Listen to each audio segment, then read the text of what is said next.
Putting the Prosperity Idea to Work, a companion volume to You Too Can Be Prosperous by Robert A. Russell. Forward. This book is practical, not theoretical. It is intended for those who wish to go all the way in demonstrating the law. It is for those who are willing to take the ideas presented here on faith and put them to work in their lives. It is assumed that the reader will not only read, mark, learn, and inwardly digest these statements, but that he will prove them by acting upon them with faith and confidence. Prosperity is an exact science, and to approach it in the right way is to succeed. To approach it in the wrong way is to fail.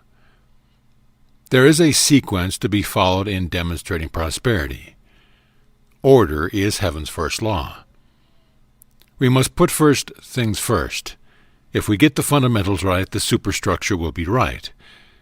It is important at the beginning of a study of this kind to understand not only the ways in which supply moves, but our part in keeping it moving. In other words, to know how to keep the idea whirling on its axis once it has begun to revolve. Many people think that prosperity depends upon outer circumstance and conditions, a particular job, profession, position, or business. But that is not true. Prosperity is a state of consciousness, and anyone who has the consciousness will demonstrate prosperity no matter where he is. It is not the job or business that makes a man prosperous, but what he brings to it. The whole matter turns on consciousness. Without the consciousness of success and prosperity, the finest business produces very little. The law of giving and receiving, which is the law of prosperity, is infallible. The way to prove it is for you to specialize it for your good. Look unto me, and be ye saved all the ends of the earth. No one who looks to God for a supply can fail to be prosperous. Faith without works is dead. So is knowledge without action. Live with this book until you have embodied the principles contained in it. You will know without question when the book has served its purpose for you by the changed conditions in your life. Robert A. Russell. Introduction. What you get out of this book will be determined by what you put into it, and whether you read it in the letter or in the spirit. The blessings of good that you are seeking is seeking you. It is right where you are, awaiting your recognition and acceptance. Yes, I know that you have tried to demonstrate health, success, prosperity, and freedom, and feel that you have failed. Perhaps you have tried to use the power instead of moving with it. You may have tried to personalize it with the human mind instead of letting it come to you through the Christ mind. Here is a fresh start. By the very act of listening to these words, you prove that you recognize your need. Along with that recognition, take 2 short verses from the New Testament into your consciousness and make them a part of your basic thinking. Your Father knoweth what things you have need of before you ask him. And Son, thou art ever with me, and all that I have is thine. The treadmill of your thoughts probably run like this. Things are going down. Jobs are harder to get. We're facing another depression. Money is tight. Money is hard to get. The old gray mare ain't what she used to be. Why are you outlining? Why are you making evil patterns for yourself? Why are you speculating? Why are you trying to find a way to get the things which you already have? Why do you need a rope and a bucket for things that are yours merely for the acceptance? You recall the woman by the well of Sychar to whom Jesus offered living water, life eternal. She could not take it because the well was deep and because she had no comprehension of what he was talking about. She was more interested in the depth of the well and in the reason for his conversation. You remember that he was a Jew and she was a Samaritan. How did I know it was Jesus, she probably later said to her friends. I had never seen him before, and it could have been a highwayman. Of course, she couldn't know him. She was more interested in the personality of the speaker than in his gift. She wanted to know if Jesus was greater than Abraham. She wanted to know how you could draw water without a bucket and a rope. The woman saith unto him, Sir, Thou hast nothing to draw with, and the well is deep. From whence hast thou that living water? Jesus answered and said unto her, Whosoever drinketh of this water shall thirst again. But whosoever drinketh of the water that I shall give him shall never thirst. But the water that I shall give him shall be in him as well a water spring into everlasting life. Man often fails to realize his blessings because he is more interested in the process involved than in the gift itself. He must take in all the lectures, go to all the churches, get all the interpretations, and buy all the courses. He instinctively senses that the gift is there. But he thinks he must go around his thumb to get it. He does not realize that the wisdom of this world is foolishness with God. He must have a bucket and a rope. He must figure out how his supply will get to him and from whom it will come. He must outline. He must measure the depth of the well and know all about the differences in nationalities. Jesus said, All things are yours. But he is not offering you things that must be hammered out of steel, molded out of clay, or carved out of wood, or fashioned by human hands. He is offering you things that must be delivered in their own way. Your part is not to chisel them out of concrete, but to appropriate them through a new consciousness. It is the same consciousness that enabled the beggar at the temple gate to jump up and run. Chapter 1. Prosperity and the Absolute. I myself am good fortune. The most direct approach to prosperity is through the absolute. We say direct approach because the absolute scientist makes no concession to lack or want in any form. He proves God and his consciousness to be one and includes himself within the whole. If it is true of God, it must be true in manifestation. This statement is the position of the absolute scientist. All his demonstrations are made from that standpoint. God is all in all. He is both desire and fulfillment, prayer and its answer, idea and its manifestation. There is but one mind. Your mind and my mind are in it and of it. Therefore all visible manifestation are under the dominion of our mind. This is the highest form of practice. It is not a system or process, but a way of thinking. The principle of the absolutist is absolute oneness with God. He is our own consciousness. Closer is he than breathing, and near than hands and feet. When we glimpse this oneness, we shall stop trying to demonstrate money and start demonstrating the substance of our own consciousness. The absolute scientist, according to Vivian May Williams, works on the assumption that we cannot possess money until we perceive that the substance of our own form or identity is the same substance or wealth of which money is the identity. If you believe that you are spiritual and money is material, you separate yourself from it by accepting such a belief. But when you realize that money is a spiritual idea that stands in the same relationship to mind, God as a rose does, it will be visibly expressed without anxious thought. Working in the absolute is an awakening rather than a process. Before you can work successfully, you must not only be able to disregard appearances, but you must learn to work with facts. The statement of St. John is very definite. I know thy works and tribulations and poverty, but thou art rich. To all appearances you are troubled and in want, but back of the appearance is the fact that you are rich. We talk of supply as though it were the cause of such things as money, houses, automobiles, radios. These are not causes but effects.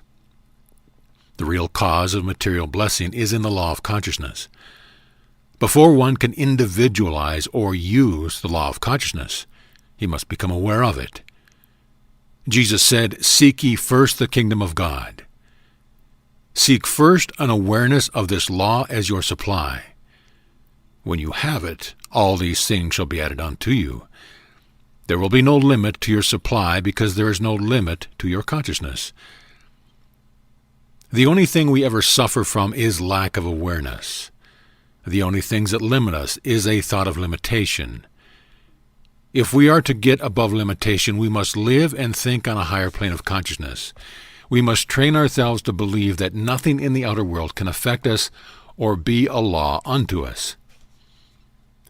The absolutist knows only the present tense, for the only time in the absolute is now. If God is, prosperity is. If God is in instant manifestation, prosperity is in instant manifestation. But we must become conscious or aware of the fact before it has any significance in our lives. What is it that you are seeking to demonstrate? Is it a job? Is it a car, a home? Is it health? Realize that you have no capacity to create or to engender anything. Your only capacity is to become aware or to accept.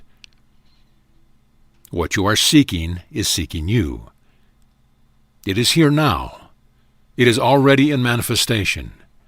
It is already established. Await its materialization with joyful expectation. Now is the accepted time. Chapter 2. Prosperity in Business. The motto for the successful businessman was given to us by St. Paul.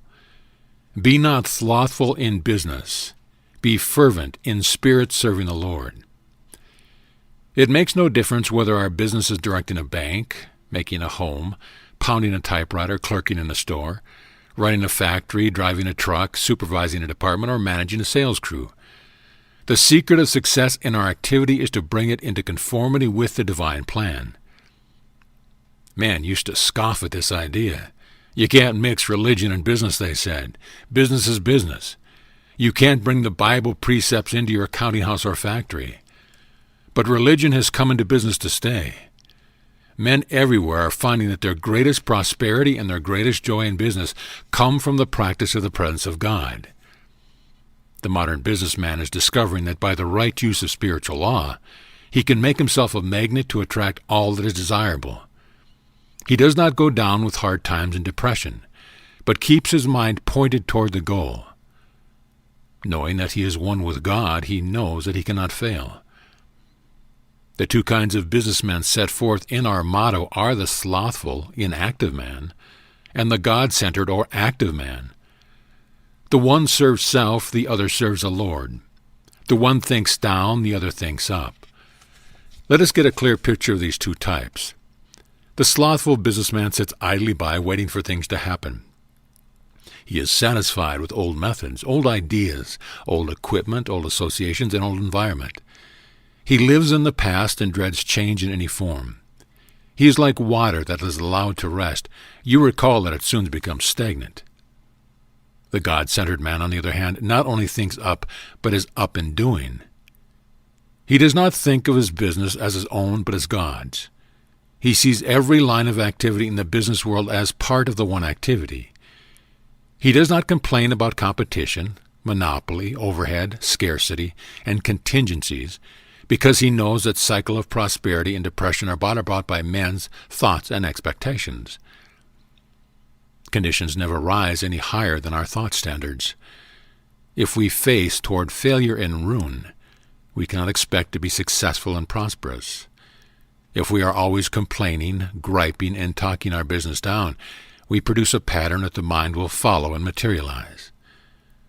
The God-centered man will not only hold the right attitude toward his business, but will hustle to make his dream come true. I and my Father are one. Chapter 3. Prosperity and Business Attitudes. As a man thinketh in his heart, so is he. In the past, man depended largely upon his hands and personal efforts to make his living. He worked out his finances very painfully, and used subtle devices of cunning, grasping and outwitting his neighbor. Today, practical religion has placed in man's hand a better and more fitting means of securing a livelihood. The old idea was that man should earn his living by the sweat of the brow, by struggle and hard labor. The Christ way is by indirection or laborless activity. Seek ye first the kingdom of God and his righteousness, or right-mindedness, said Jesus, and all these things shall be added unto you. This promise does not mean that man has no work to do on the physical plane, but means that he must do his work in the right spirit. If faith without works is dead, so is thought without action. Let us get on with the subject of mental attitude. What is a mental attitude? A mental attitude is a sum total of one's thoughts, beliefs, convictions, expectations, and feelings. The habitual attitude not only determines a man's character, but what he attracts from the outside world. We think of it as a magnet that attracts the people, opportunities, circumstances, and things that are in harmony with it. It is most important, therefore, that we develop the kind of mental attitude that will attract the things that we want. The psychiatrist concerns himself with many attitudes. The metaphysician concerns himself with only two, the positive and the negative. The positive attitude sees things in their relationship to God. The negative attitude sees things in their relation to self. The positive attitude expects and attracts the good and desirable things of life. The negative attitude expects and attracts the evil and undesirable things. Our mental attitudes are vitally important in the business of living and demonstrating because they interpret us to others. Like attracts like. Birds of a feather flock together. If we go about with the mental attitude of defeat, fear, worry, frustration, and confusion, others will tune in our adverse mental states and govern themselves toward us accordingly. They will be attracted or repelled by the prevailing mental state which we hold. Emerson said, "What you are screams so loud that I cannot hear what you say." What you are is what you are attracting from the world. Now, you think this is a lot of nonsense, don't you? Then make a careful study of any rich man you know, and see if his prevailing mental state is not one of opulence and plenty. It never dawns on him that he could ever be impoverished or poor. He builds the opposite idea into his mental attitude and is constantly supported by it. He lives with the expectation of prosperity. The positive man does not take his business to bed with him and worry half the night. He does not go to pieces over breakage, spoilage, and the mistake of the employee. He does not poison his brain with fear, anger, or temper. He knows that negative attitudes not only sap his vitality and defeat his purpose, but invite disaster. Begin this very moment to establish in your mental attitude those things which you wish to attract. Set up a new ideal of financial success and hold the creative thought that everything good is being attracted to you now. See it, feel it, demand it, and accept it. I am prospered by the increasing, multiplying power of God's substance. Prosperity and compensation. The laborer is worthy of his hire. While we are on the subject of giving and receiving, it might be helpful to say a word about right compensation for spiritual work. Most people treat this matter casually when actually one of the basic rules for keeping the demonstration alive and for preserving the contract between cause and effect is involved. The law, as E.V. Ingram says, perpetuates and amplifies whatever it is allowed to act upon. Giving preserves this contact. It keeps your affairs in contact with creative power. The fruits of the law are contingent upon observance of the law. A consecrated minister, healer, or practitioner has no desire to capitalize on his ministry, but only to be supported while he gives generously of his knowledge and of his time. He knows, or should know, how to demonstrate his own supply, but there is another side to the law. That is the client's side. A true spiritual healer knows that the client can receive no benefits from metaphysical treatment until he fulfills his part of the law. If he is seeking healing and does not support the practitioner who labors for him, he will not be healed. The law of compensation was clearly stated by Jesus. Whatsoever a man soweth, that shall he also reap. With what measure ye mete, it shall be measured to you again. Give, and it shall be given unto you. You must compensate your minister or practitioner, not because he demands it or expects it, but because compensation is an integral part of the process of receiving. This obligation exists not only for personal counseling and treatment, but for funerals, baptisms, weddings, and other ministrations as well. If you accept the time and service of anyone without making a fair and just return, you not only break the law, but you set up a debit against yourself in the ledger of life. You create a gap in consciousness, a sense of guilt, that will hinder any future demonstration of good. The reason Jesus laid so much stress on giving is that giving enlarges the capacity for receiving. If you wish to be healed and to stay healed, pay your practitioner according to the benefits you expect to receive. By compensating generously for any service, I establish a reciprocal action between the universe and my business and finances. Chapter 5. Prosperity and Confidence. In Thee is my trust. When you go to a store and buy a piano, radio, washing machine, or groceries, and have them charged to your account, that is called credit, from the Latin word credo, or I believe. Your dealer lets you have the things you want because he has faith that you will pay your bill when it is due. Confidence comes from the Latin word confido, I trust. Faith and trust are the basis of all trade. Business is good or bad according to the confidence we have in one another. Some people, said Edward Beals in his booklet, The Law of Financial Success, seems to be of a naturally suspicious frame of mind, always of the opinion that someone else is trying to do them. Others are gullible and swallow everything, bait, hook, and line. Neither is the wisest frame of mind. It is much better to maintain the thought of goodwill, fellowship, and confidence towards one fellow man, weighing all things impartially from an unprejudiced standpoint, and then render your decision after due thought from the facts in the case. But by all means have faith in your fellow man. Faith begets faith.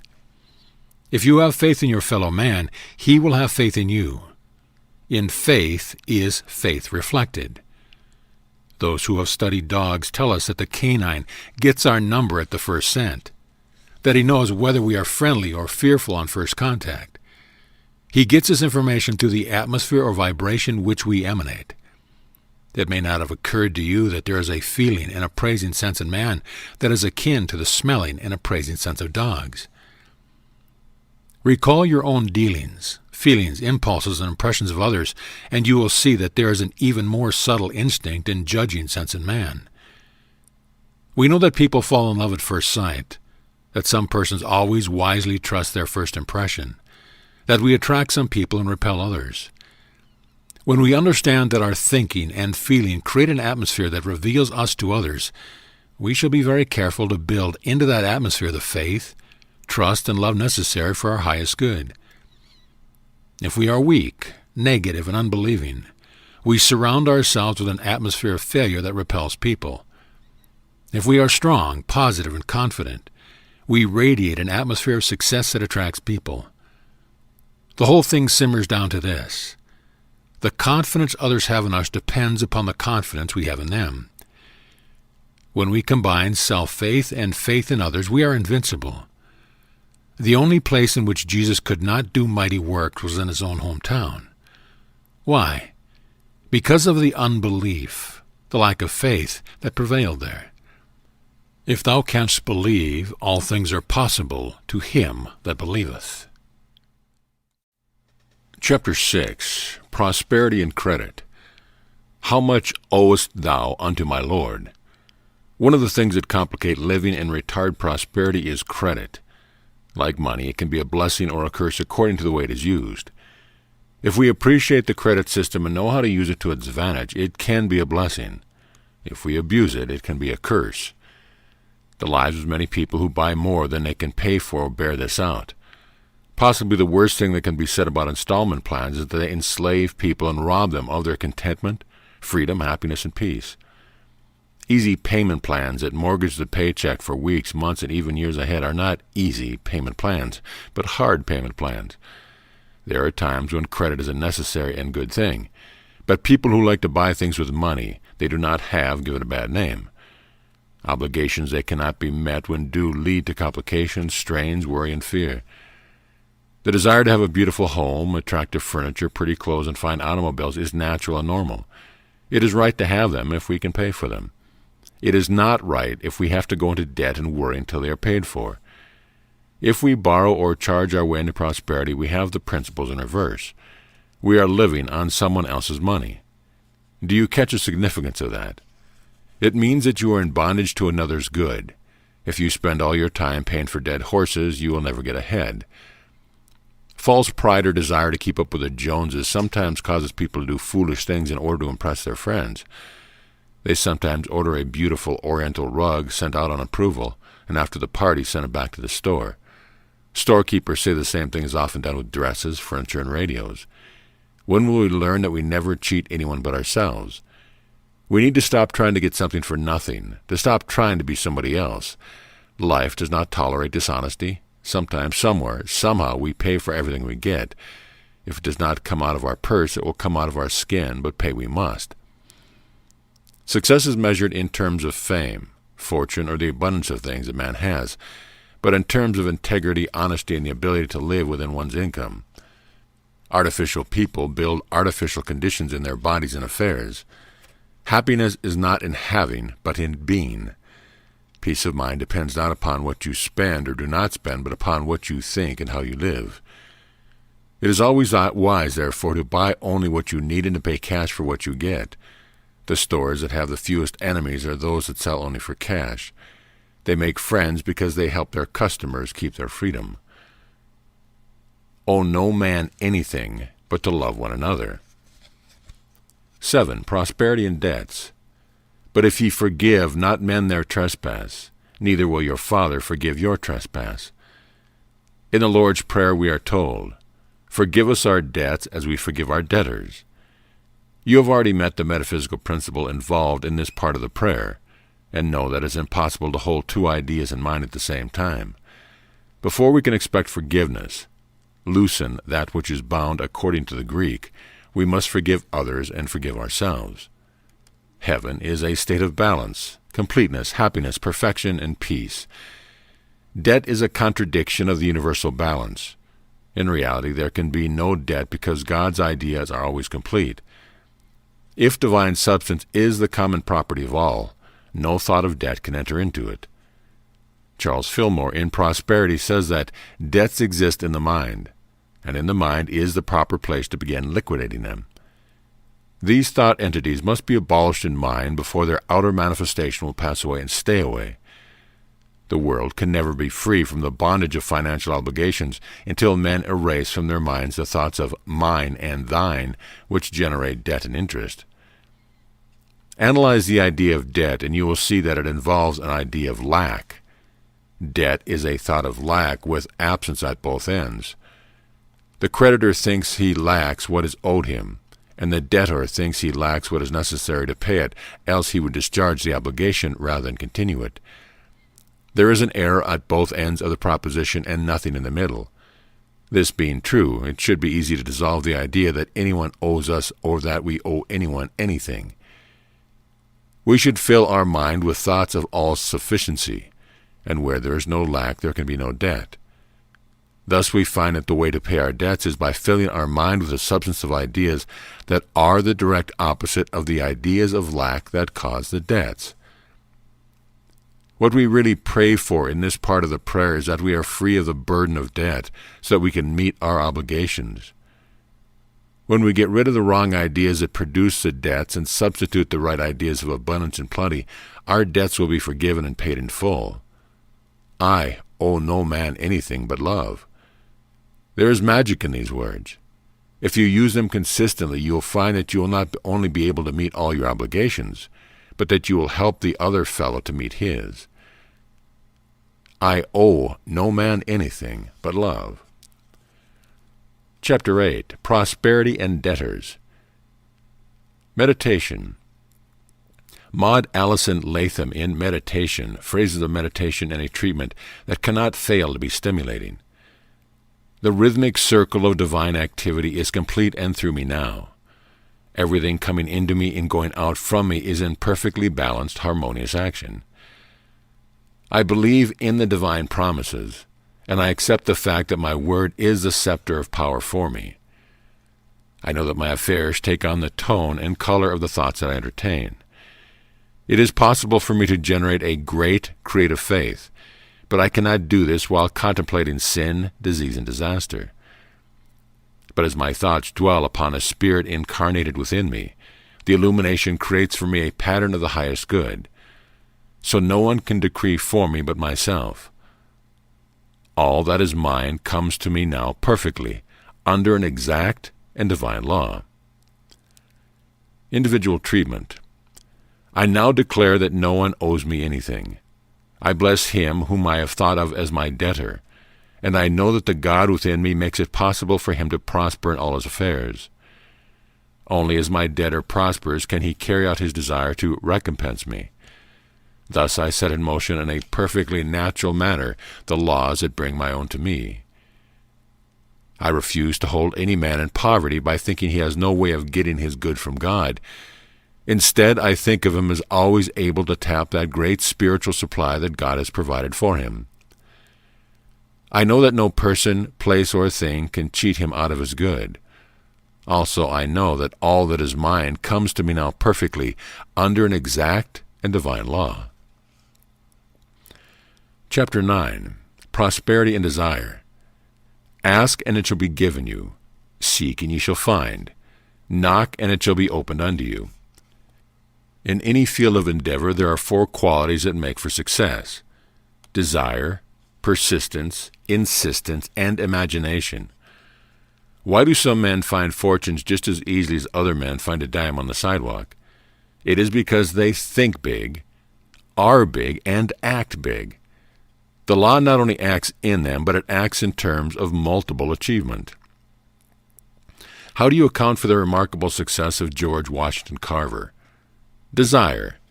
Born of slave parents and brought up in the most abject poverty, he became one of America's most successful and prosperous men. This lowly Negro not only produced 420 byproducts of the peanut and sweet potato, but made fortunes for those who handled them. How do you account for phenomenal achievements and triumphant life of Helen Keller? Desire, imagination, passion, and resolution. Born blind and deaf and dumb, she became one of America's most outstanding women. There is, too, my friend, Robert Lee Turneau, the king of earth-moving machinery. At the age of 29, he was a total failure and knew not where to turn. Before he was middle-aged, he owned 5 of the largest bulldozer plants in the world. If you were to ask him the secret of success, he would probably give them to you in this order: a religion to live by, acceptance of stewardship, and a dynamic desire to accomplish his purpose. He not only makes fortunes for himself, but gives fortunes away to others. He is the man who said, "Whatever happens, you asked for it." Do you see what we are trying to bring out? We are thinking about you and your desires. We are thinking about that job you are trying to demonstrate. We are thinking about the deal you are trying to put over. How big is your desire? How large is your vision of achievement? How deep is your feeling? Let me ask another question. Do you really have a burning passion to be the thing you want to be, to do the thing you want to do, or are you confusing wishing with desire? There is a vast difference between them. Until you get the vibration or feeling, nothing is going to happen. Nothing is going to change. It is not what you say with your lips that counts, but what you feel. It is God's intention that you should have an abundance of everything. Then why do you miss it? Because you water down your desire, because you dilute your feelings. Insistence and persistence are equally important. We are so easily sidetracked. We allow others to change our mind and divert us from our goals. When life puts us to the test, we become discouraged, apathetic, casual, and divided. Do you know what you want? Well, then stay with it, stick to it, persist in it, allow nothing to dissuade you. Lift your eyes to heaven, speak squarely into that universal bounty and say, "I accept that which is mine. It is here now. I feel it." The last quality necessary to success is imagination. God's work is done. The trip you want to take, the money for the mortgage, that home, the car, they are all here. They exist in the subjective, in the invisible. Then how will you draw them into your experience? By creatively imagining them. Go into the silence and imagine what you want. See yourself in the new home. See yourself driving that new car. See yourself in that new job. Feel the desk before you. See your associates around you. Hold the picture in your imagination until it becomes live and creative. Hold it until it enters your consciousness.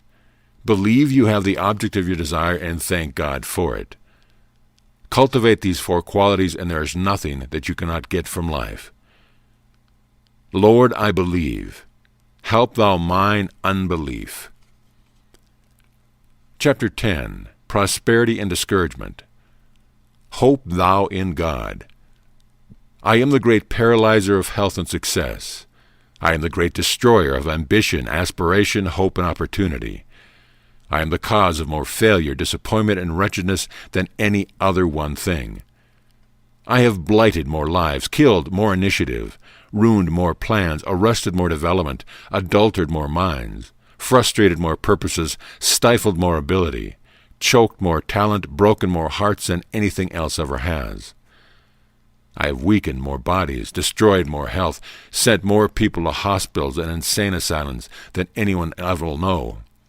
I generate poison in the body and brain that saps life, wastes energy, cripples genius, lowers resistance, and ruins careers. I steal confidence, happiness, and peace of mind. I erect barriers and obstacles to man's good. I deprive men of money, prosperity, and opulence. I keep them in a constant state of want. I distort, distress, devitalize, demagnetize everything in human life. I starve, stunt, throttle, and thwart human effort. I keep millions of people in mediocrity and ignorance. I am the great hobgoblin of the race. I always attack people when they are down. I deceive, lie, and cheat, and yet I have more power in human life than any other one thing. The devil loves me because I am his best tool. I am discouragement. There is but one thing that can be done for the discouraged person, and that is to show him how to reorient his thoughts. For every effect there is a cause. The cause of discouragement is self-centeredness, or what a psychologist calls egocentricity. The discouraged man is rich in the power to be miserable. Bounded on 4 sides by himself, he has shut himself off from life. He has no God but himself. Jesus said, "Whosoever will save his life shall lose it." He loses it because self-centeredness destroys itself. Consider what this means in the light of the teaching of Jesus. The center of life is God, and when man gets into the center, he presumes to take the place of God. It makes no difference what form self-centeredness must take. The harvest is always the same. The self disintegrates. When personality becomes the center of things, personality goes to pieces. Self-centeredness is its own destroyer. How, then, shall we overcome discouragement? By crowding it out and by giving ourselves to something bigger than ourselves. The law says that the lesser self must die in order that the greater self may live. So what does that mean? It means that 2 lives cannot occupy the same personality at the same time, any more than 2 thoughts can occupy the same mind at the same time. It is either one or the other. Ye cannot serve God and mammon.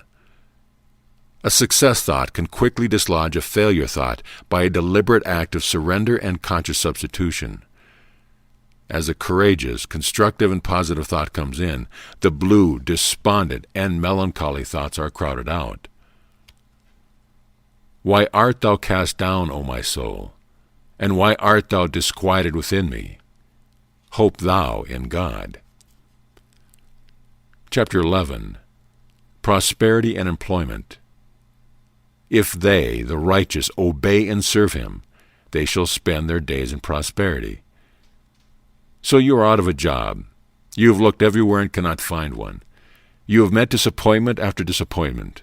You have been ignored, rejected, rebuffed, and turned down until you are disheartened, morbid, and scared. You are in debt and do not know how to get out of it. You are engaged and want to get married. You are married and have a family to support. You have a rapidly dwindling savings account. You will soon be in want. The very thought of it makes you frantic. Ah, there is a fly in the ointment. You are looking to that little savings account instead of to God. You are putting your faith in the wrong thing. Hasn't it occurred to you that God might do something to help you in a situation? Can God and company fail? Isn't everything included in this company? Jobs, money, promotion, and everything else. Then why don't you claim what you need?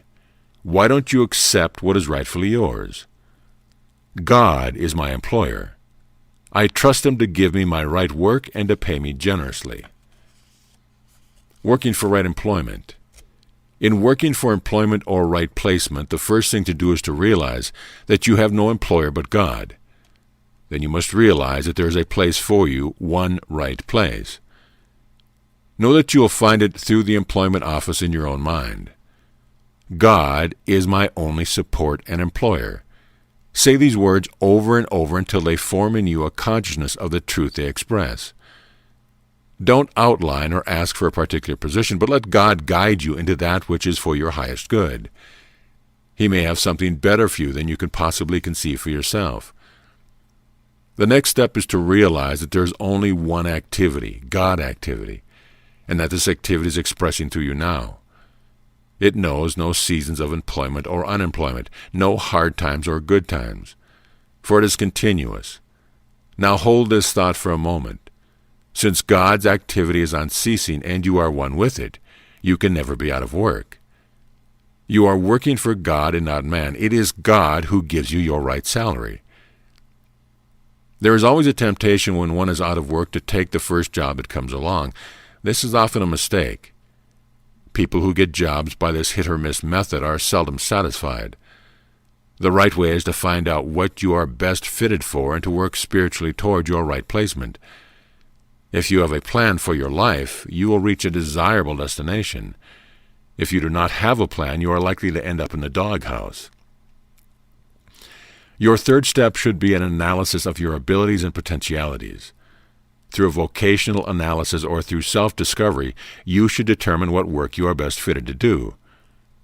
Do you like to work with tools? Do you prefer art, music, or chemistry?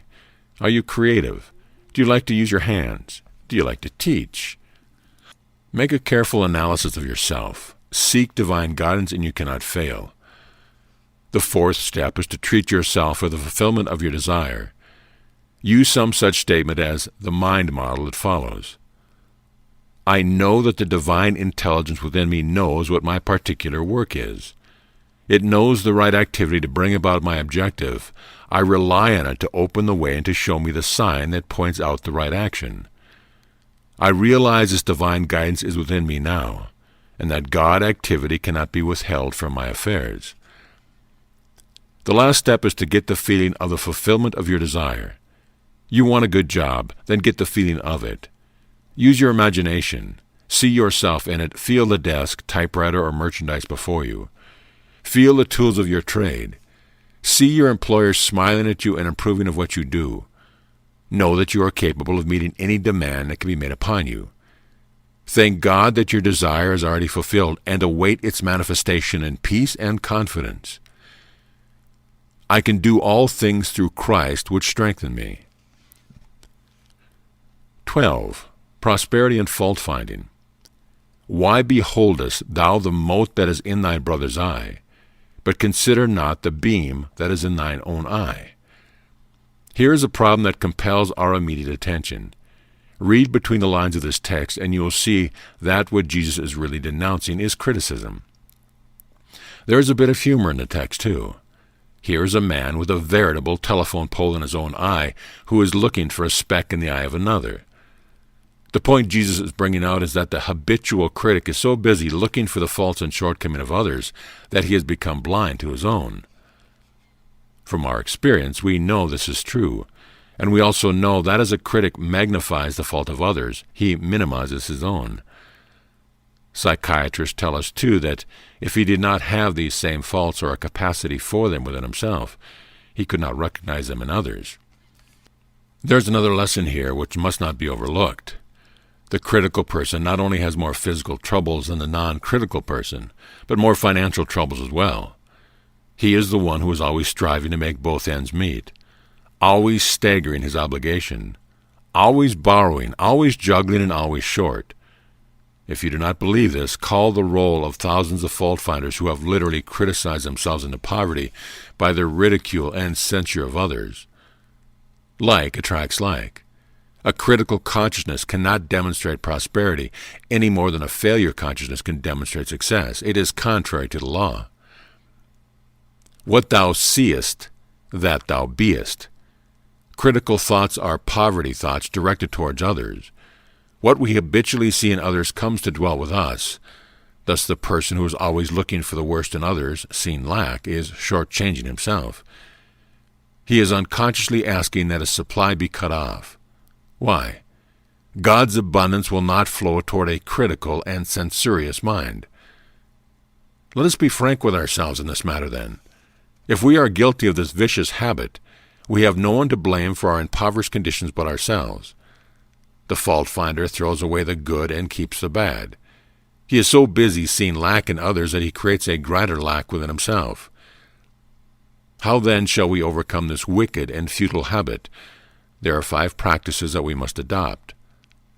1. Recognize that criticism always defeats its own purpose.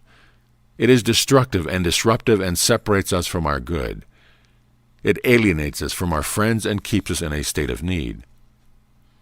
2. Make the mind a graveyard for the faults of others and never repeat any gossip. 3. Look for the best in every person and broadcast what you find. 4. Meet every critical thought with an affirmation of truth. 5. Practice the presence of God. The closer we keep in touch with Him, the less negation we will see. Thou art of pure eyes, and to behold evil, and cannot look upon iniquity. Forgive us our trespasses as we forgive those who trespass against us. Chapter 13. Prosperity and Fear. Perfect love casts out fear. What word brings more disaster, poverty, tragedy, and misfortune into human life than any other? What word condemns more men to failure, penury, and want than any other? What is the word that retards man's progress and places obstruction in his path? What word causes more worry, lack of confidence, timidity, anxiety, self-deprecation, irresolution, balefulness, and depression than any other? What is the word that lays the foundation for any disease, sickness, and misery than any other? What word destroys confidence, hope, happiness, joy, and peace of mind? What word never adds anything to your health, wealth, comfort, or happiness? What word wastes your mental power, saps your energy, destroys your efficiency, paralyzes your effort, and cuts down your chance of success? What word cramps your mind, stifles your life, and limits your power of expressing? What word destroys ambition, weakens character, shakes confidence, and keeps millions in mediocrity? Have you guessed it? That word is fear. Fear is the foundation of all our financial difficulties because it reverses the law of attraction. Fear is faith turned upside down. It is faith in evil. When we fear want or failure, we attract it to ourselves just as surely as though we desired it. That is why Job said, "The thing I greatly feared has come upon me, and that which I was afraid of is come unto me." By fearing evil, he gave it the power to operate in his life. The law of fear works in 2 ways, just as all other laws do. It either draws the thing you fear toward you, or it forces you toward it. That is why the object of fear is likened to a moth fluttering around a flame. If you do not change your position in the law or reverse the thought, you will be consumed by it. Why is this true? Because whatever you give your attention to absorbs you. If you give fear the best seat in your mental household, you will attract as guests not only poverty, penury, and want, but all mental vampires that are the progeny of fear. God hath not given us the spirit of fear, but of power and of love and of a sound mind. According to the law of heredity, man is entitled to 2 but fears, the fear of falling and the fear of loud noises.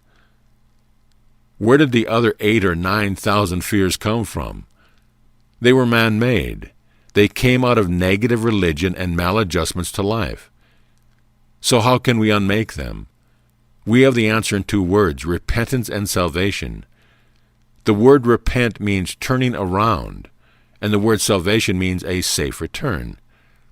These 2 words should mean to you, change your mind, reverse the thought, and get back to God. Nothing difficult about that. Just fill your mind with thoughts of courage, confidence, faith, and assurance, and your fears will disappear. Yea, though I walk through the valley of the shadow of death, I will fear no evil. For thou art with me, thy rod and thy staff. They comfort me. Surely goodness and mercy shall follow me all the days of my life. Chapter 14. Prosperity and Financial Reverses.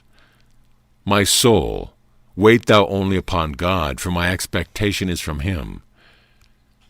People always have a tendency to become panicky and fearful when they meet with financial reverses. In the vernacular of the street, they become tight. They develop an attitude that contracts their income instead of expanding them. Some will even go so far as to curtail or to cancel their giving to the support of God's work. It is not contraction we need at such a time, but expansion. Pinching one's savings complicates the problem rather than simplifies it. Adversity is not the time to give less, but more. The words miser and miserable come from the same root.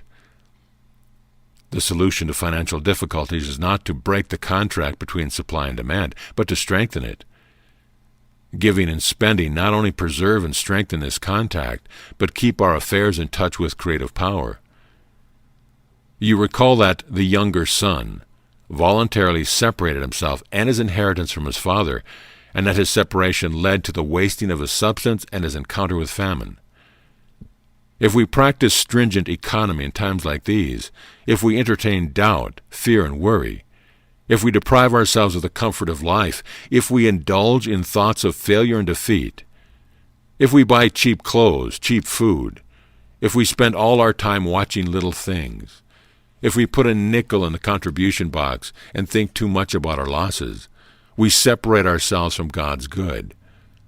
What we need at such a time is not cowardice and parsimony, but courage and liberality. The destruction of the poor, says the Bible, is their poverty. That is, their poverty-stricken attitude keeps away their prosperity.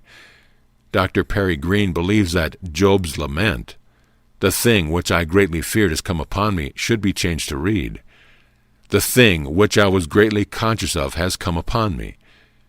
In other words, it is the inner thought and feeling that take tangible form in our lives.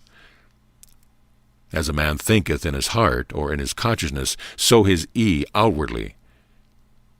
If he pinches in his mind, cuts his standard of giving and living, and refuses to pay his bills, he pinches the flow of his supply.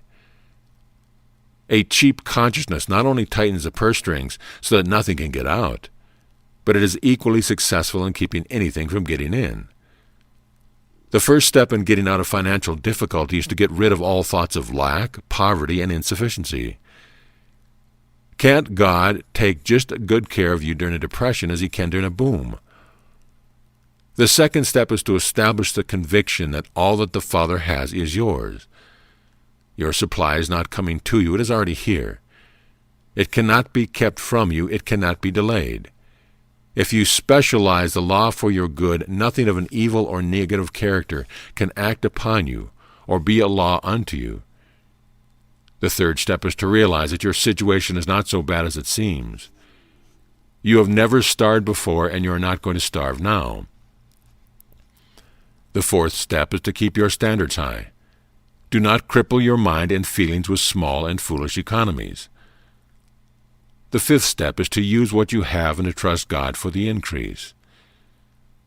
There is no fear in love, but perfect love casts out fear, because fear hath torment.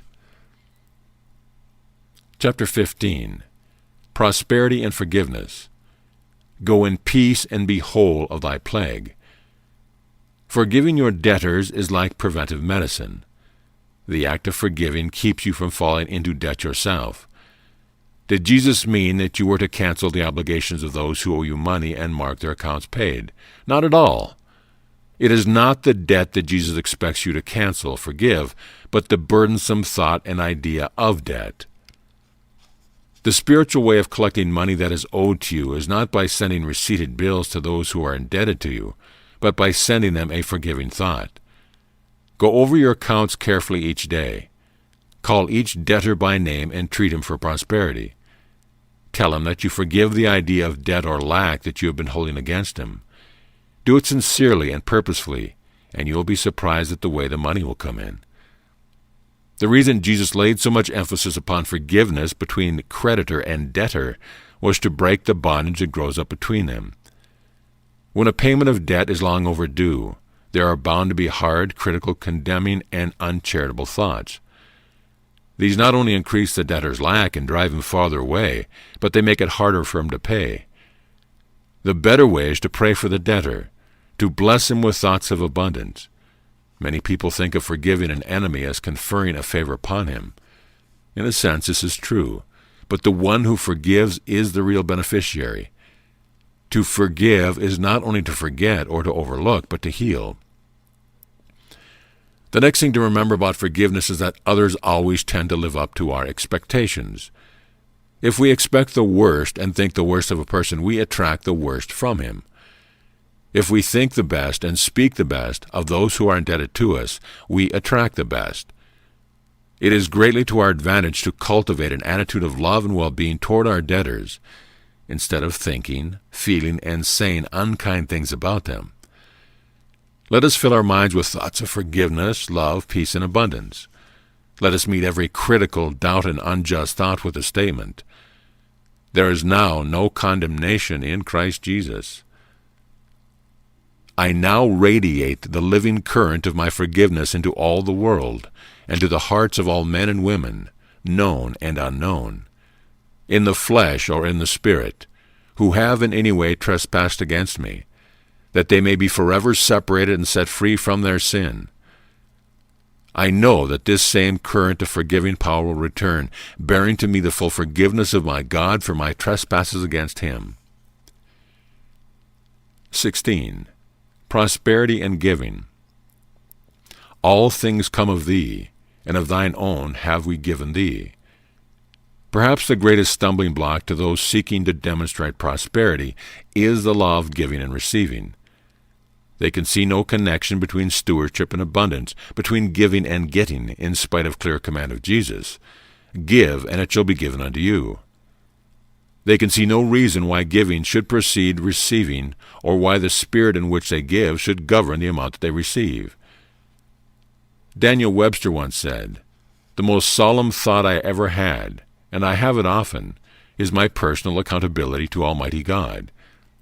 It is a solemn thought that some day you and I must give an account to Almighty God for the money and goods that he has lent to us.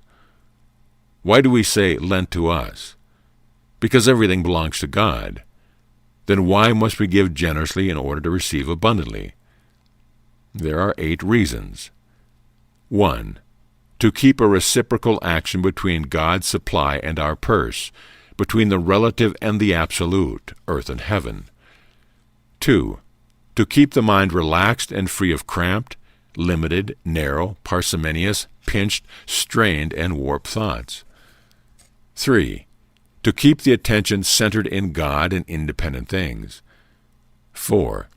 To demonstrate to the world that our security depends upon God and not on money. To confuse money per se with prosperity shuts off our supply and destroys our prosperity. Stagnation sets in. Where there is stagnation, there is disintegration. To prove that we accept our stewardship as an acid test of our faith of universal supply. 6. To stimulate the growth and expansion of consciousness and to quicken the law of attraction. 7. To harness our desires to what we want by releasing what we have. If there is a stranglehold on what we have, it cannot circulate and attract its friends.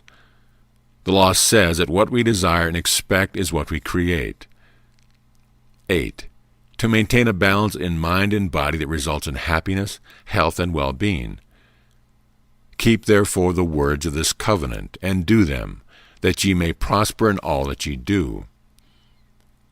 17. prosperity and giving cheerfully. He which soweth sparingly shall reap also sparingly, and he who soweth bountifully shall reap also bountifully. Every man according as his purpose in his heart, so let him give, not grudgingly or of necessity, for God loveth a cheerful giver. Why are we asked to give bountifully to spiritual enterprise? Because such giving opens our faculties to receive. Bountiful giving is the gift and the giver in one parcel. God looks not upon the monetary value of the gift, but upon the spirit of the giver. Our gifts are not measured in terms of dollars and cents, but in terms of what we have. The widow's mite given out of her want was more than the gifts of those who cast of their own abundance. Read the text in Greek, and you will see that the word translated cheerful is hilarion. Among the synonyms for the word hilarity, we find glee, mirth, gaiety, exhilaration. God loves a hilarious giver because he proves his absolute faith in the formless substance of God. His giving shows his confidence that he meets it shall be measured to him again. He knows that there is always more where his present supply came from. Someone has shown the need for movement in these words. What would happen if all electricity should suddenly refuse to move on over the wires? If water stood still in the mains? If yesterday's air refused to rise and make way for today's? It would be disastrous. That is exactly what man causes to happen when the money currents. What does the law say? Whatsoever a man soweth, that shall he also reap. You keep only what you give away. If you would catch the big fish launched out into deep waters, give with abandon, give lavishly, and give cheerfully. The relationship that exists between our attitude and our prosperity is shown in the edict given to the Israelites. Because thou servest not the Lord thy God with joyfulness and with gladness of heart, for the abundance of all things, therefore shalt thou serve thy enemies, in hunger and in thirst and in nakedness and in want of all things. It doesn't make any difference how much money or how little we may have. God requires us to let it go and do it cheerfully. Is that hard to do? Not when we accept the promise of security and realize that sharing is the key to an abundance of the world's wealth. In the day of prosperity, be joyful. 18. Prosperity in human thought. Take no thought for the morrow. The injunction, take no thought, does not refer to a thoughtless and indolent state of existence, but to living without thought of anxiety and fear. It is one thing to plan for the future and another thing to worry about it. Take therefore no thought for the morrow shall take thought of the things of itself. Sufficient unto the day is the evil thereof. This idea was new to people who heard it, and they were no doubt puzzled by it. How could a man make a living without looking ahead? How could he accomplish anything without taking thought? Listen to the challenge of Jesus. Which of you, by taking thought, can add 1 cubit unto his stature? Do you get the meaning in that question? It is just as though he had asked, what can you accomplish by worry? Jesus did not mean that a man was to sit around and do nothing. He did not mean that he was to pass all his problems and responsibilities to God. Work is one of the greatest blessings in the world.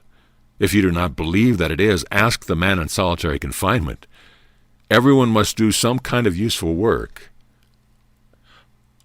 To work with enthusiasm and happiness, with freedom from fear and worry, is to take no thought. But there is another lesson here.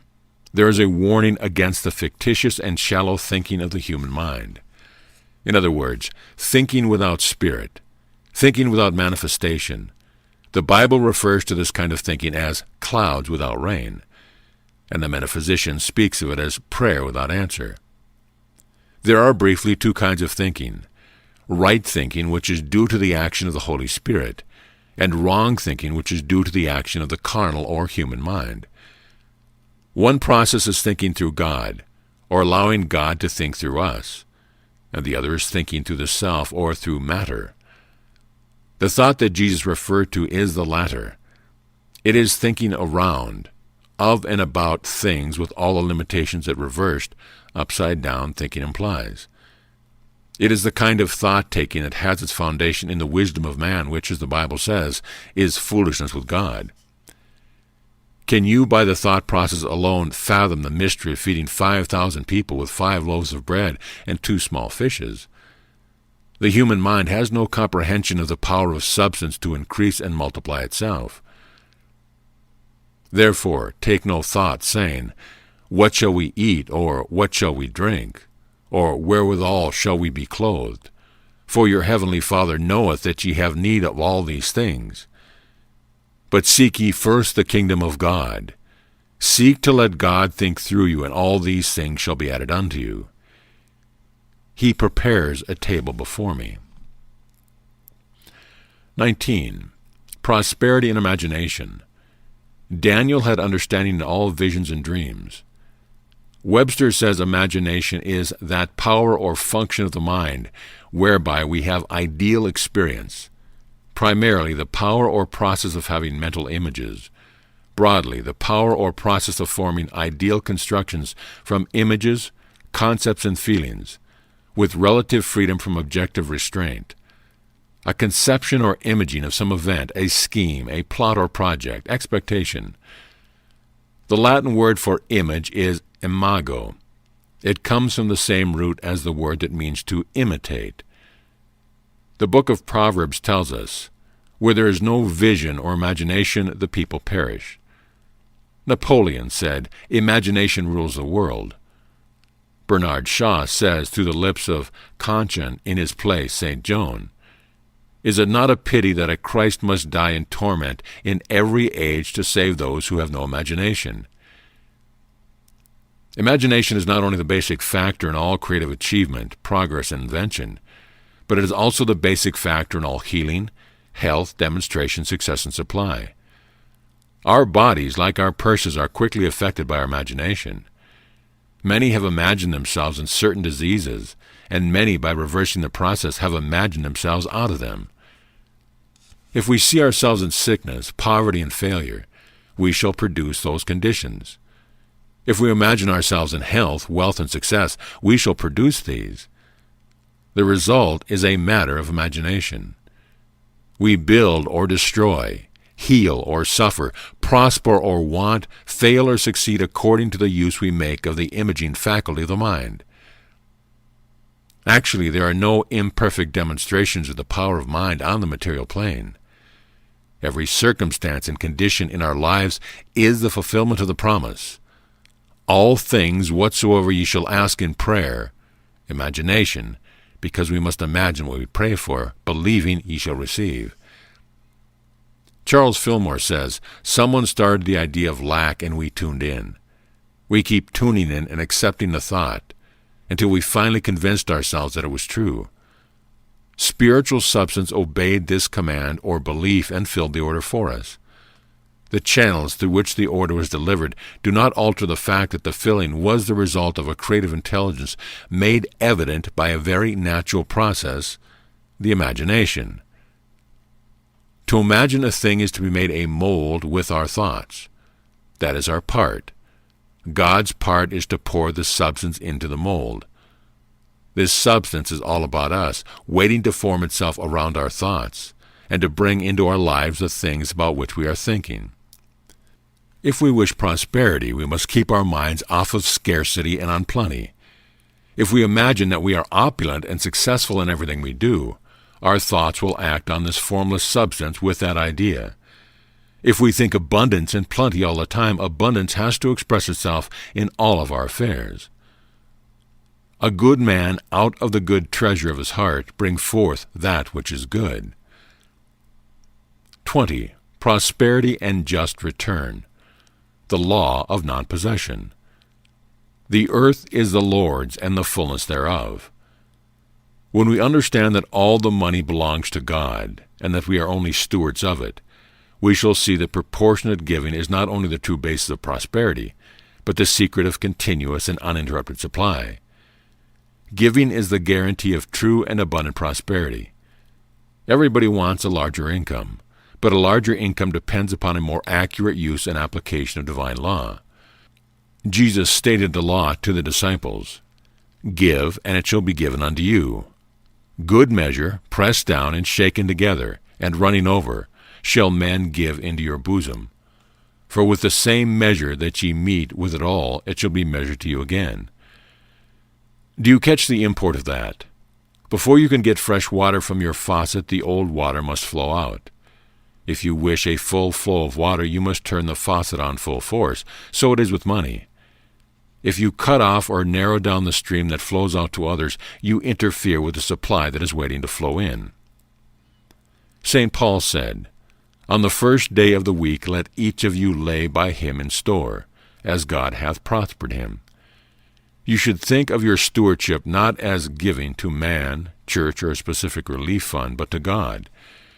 Your pledge is a covenant between him and you. Neither should you think of your supply as coming from clients, customers, or employees. You should recognize it as coming from God. In giving to him and his work, you are simply preserving the contract between your supply and your demand. You are supporting and perpetuating your income. If there is a break in this process, your income must diminish accordingly. The first step in building a spirit of generosity is to practice the law of non-possession. All the money in the universe belongs to God. We as individuals possess nothing. Must we then give up all our material possessions? No, not at all. We are not to give up our possessions, but to release anxiety, worry, fear, and tension that attaches to them. Go sell all that thou hast. When the sense of possession and sense of responsibility go, the fear, which is the cause of our poverty, will go too. The second step is to think of ourselves as stewards or distributors of God's gift. As stewards, we not only open ourselves to greater income, but we set in motion a law that balances the elements in our lives. Without balance there is decay, disintegration, disease, and lack. With balance there is plenty for every need. They that seek the Lord shall not want any good thing. When we lift our consciousness to Christ's standard of giving, we shall lift our income to the level of our wants. The third step is to remember that there is no charity, that there are no benefactors, no dependents, and no paupers. If all the money belongs to God and we are all his children, everyone has the same right to it that we have. The fact that we give to religious and community organizations means merely that we are exercising our stewardship toward them. We give not to another poverty, but to his prosperity. The fourth step is to know that in sharing we are giving ourselves. We are giving our energy, our labor, our time, our wisdom, and our skill minted in currency, dollars, and cents. We are releasing life. The gift without the giver is bare. Chapter 21. Prosperity and the Kingdom. Investments. Lay not up for yourselves treasures upon earth, where moth and rust doth corrupt, and where thieves break through and steal.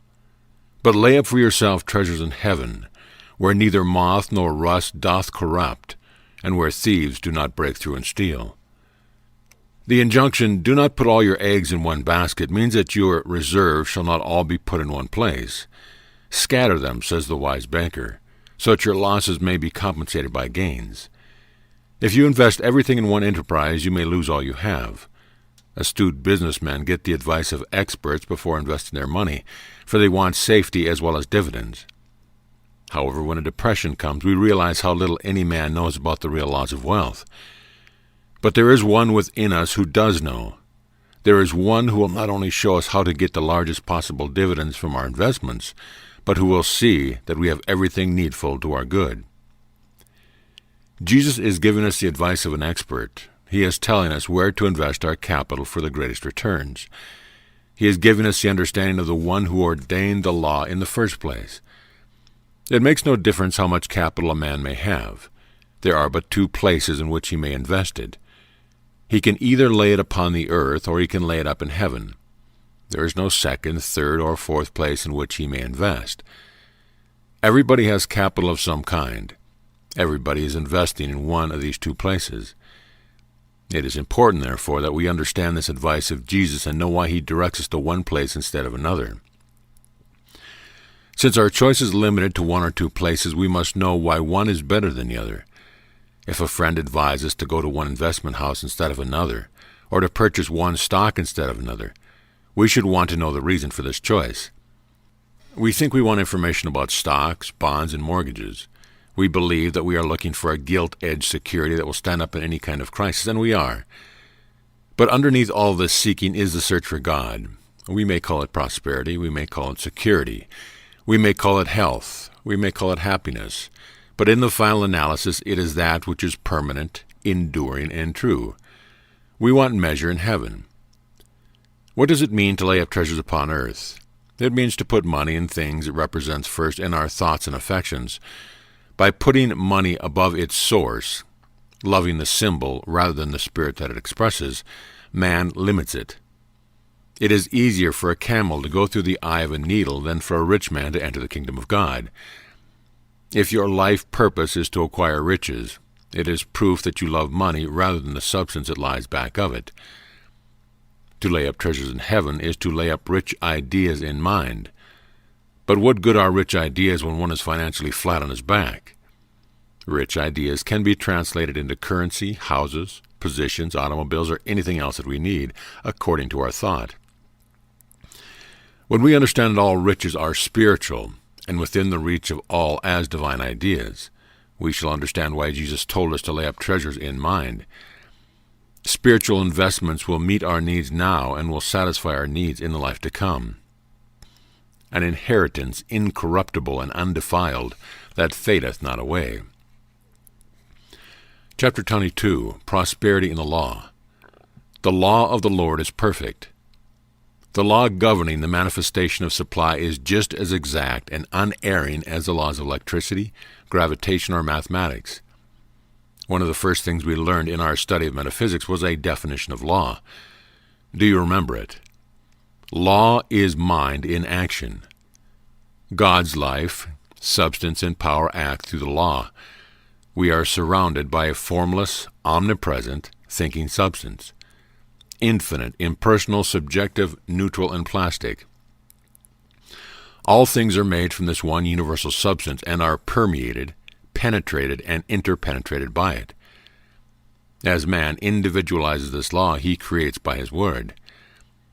We hear a great deal in metaphysical circles about demonstration, but the word has been greatly misunderstood. What we really mean by demonstration is the automatic outworking of the law that, as a man thinketh in his heart, so is he. What do these words mean? They mean that thoughts held in the mind ultimately take form in the outer world. Jesus was very clear about this action. Whatsoever a man soweth, that shall he also reap. Evil thoughts manifest evil just as quickly as good thoughts manifest good. We must keep our thought constructive, positive, and life-giving if we desire happiness, prosperity, and life. The next step is to apply the law, or to speak our word into it. How are we told to do this? Ask, believing. The only obligation or responsibility we ever have is to accept and believe. Where does the law come in? It doesn't come in, it's already in. We are simply completing a circuit. Since the kingdom of God is within man, as Jesus said, and since God is all good, every good thing that man can possibly desire is already within him, waiting to come forth. It is there as an idea that becomes flesh or materializes through the prayer of acceptance, that is, through asking and believing. First, we make our claim through an affirmation that completely embodies our desire. This is a push button, so to speak, that connects our consciousness with God's consciousness and sets the law in motion. Then we pray the prayer of faith, or completely accept the idea embodied in the claim. Then, as Ernest Holmes says, the law operates upon our acceptance through our belief, at the level of our faith, according to our recognition. As thou hast believed, so be it done unto thee. Let us suppose that you desire to increase your income to meet special needs. Your first step is to affirm, God's wealth is quickened in me, and my needs are abundantly supplied. Speak your word with firmness and deep conviction. The next step is the prayer of acceptance. Let this truth be quickened, made active and alive in me as a revelation to my conscious mind of God's immediate response to my needs. There is nothing in me that contradicts, denies, or neutralizes my word. My whole mind accepts the fulfillment of this desire. My whole being responds to it. I thank Thee, Father, that I am able to appropriate Thy wealth and meet all my needs. Chapter 23, Prosperity and the Magnet, the Law of Attraction. I fill my mind so full of thoughts of prosperity that there is no room for a thought of want. This mind model deals with the law of attraction and expulsion. It gets rid of thoughts of poverty and want by substituting thoughts of opulence and plenty. How is this change accomplished? It is done by withdrawing the thought from lack and insufficiency and dwelling upon the all-providing substance of God. We crowd out the limited and impoverished thought by filling every corner of the mind full of rich and prosperous thoughts. Like attracts like, fear attracts fear, failure attracts failure, and poverty attracts poverty.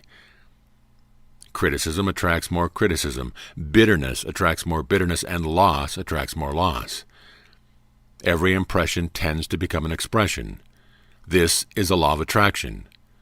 What you hold in the mind, what you think about, visualize, and dwell upon, will not only build itself into your life, but will increase your power of attraction for that thing. Prosperity is just a matter of obeying the law of attraction. The law will always bring to you the things and conditions that are like the thoughts and convictions that dominate your mind. If you are attracting the wrong things, you can change the action of the law by changing the kind of attraction that you have. You can do it by determining what sort of a magnet your mind will be. The law of increase is just as exact as the law of mathematics. It operates just as unerringly. Wealth, like poverty, starts in the mind. One is just as much a demonstration as the other. Either one must be thought of before it becomes a reality. There is no evading this law. If you would attract prosperity, you must not only keep your mind saturated with prosperous ideas, you must also keep it free from poverty ideas. This one thing that I do, forgetting those things which are behind and reaching forth unto those things which are before, I press toward the mark. Chapter 24, Prosperity and Negative Thought. I consciously clear the channels of my thought, feeling, and action, so that prosperity may flow freely through me. To demonstrate prosperity, one must provide a free, clear, and open channel for its reception. It will not flow through channels choked by parsimony, fear, worry, despair, discouragement, or doubt. A generous attitude, broad vision, and wide outlook are the best assurance of success. Ask yourself why it is that the penny pincher never does big things, and your answer will be that his close, limited, mean, stingy, narrow attitude shuts off his supply. He cannot do big things because his mind is forever occupied with little things. Try to explain why a generous spirit is the sanest economy, and you must recognize that generosity gauges the flow of supply. When we try to possess things, we are affected just as we are as when we try to hold our breath. The act of holding causes congestion and pain, a result we call stagnation. When the circulation of the blood is restricted at any point in the body, there is pain at that point. Any hindrance to the flow of God's substance results in deprivation of some kind to someone. Cramped, mean, stingy, warped thoughts diminish one's supply, but abundant, big, broad, generous, and joyous thoughts increase it. It is not a man's natural ability that determines his prosperity and success, but his consciousness of abundance. How is a poverty concept to be overcome? By affirming prosperity until the negative thought is neutralized. Why do some people fail to demonstrate prosperity? Well, there are 3 reasons. They have a belief in separation from God. They fail to provide a mental equivalent or greater good. They lack gratitude for what they already have. What are the things that must be neutralized before prosperity can come in? Fear, worry, resentment, envy, jealousy, gossip, criticism, and the race belief in poverty. The businessman must not only reject the fear of competition and limitation, but the belief in peak and depression. When the consciousness of prosperity is firmly established in one, it will produce prosperity, whether there is a presidential election or not. Politics and depression have no power against a consciousness of plenty. Treatment for prosperity. I, John Smith, am a center in divine mind, a point of God-conscious truth, life, and action. I am God's Son with God's attributes. My affairs are divinely guarded and guided into right action, into correct results. Everything I think, say, or do is stimulated by the truth. There is power in my word because it is the truth. There is continuous right action in my life and affairs. All belief in wrong action is dispelled. Right action alone has power and is power, and power is God, the living Spirit Almighty. The Spirit animates everything that I think, say, and do. Divine ideas come to me daily. They direct and sustain me continuously. I do the right thing at the right time, say the right word at the right time, and follow the right course at the right time. All suggestions of age, poverty, limitation, or unhappiness are uprooted from my thought. I am happy, well, and filled with perfect life. I live in the spirit of truth and am conscious that it abides in me. My word is a law unto its own manifestation, and it brings fulfillment. There is no unbelief, doubt, nor uncertainty. All doubt vanishes from my mind. The truth makes me free. I release this word to creative mind with faith and gratitude, knowing it will be done unto me as I believe. And so it is. Chapter 25, Prosperity and Obedience. If ye be willing and obedient, ye shall eat the good of the land. When electricity fails, the problem is not in the current, but in the application through which it passes. When mathematics fail, the problem is not in the principle, but in our understanding of it. When prayer fails, the problem is not in the law, but in our relationship to it. The law of prosperity is a law of consciousness. It is a divine connection in mind which must be kept free and open through observance of the law. If consciousness is the cause of everything that comes into our lives, we must keep our thinking, feeling, and acting in line with wealth and not with poverty. St. James said, "Every good and every perfect gift is from above, and cometh down from the Father of lights, with whom is no variableness, neither shadow of turning." Note the words, no variableness, and compare the thought with St. Paul's, Jesus Christ the same yesterday, and today, and forever. The price we pay for prosperity is living and thinking in strict obedience and conforming to the law.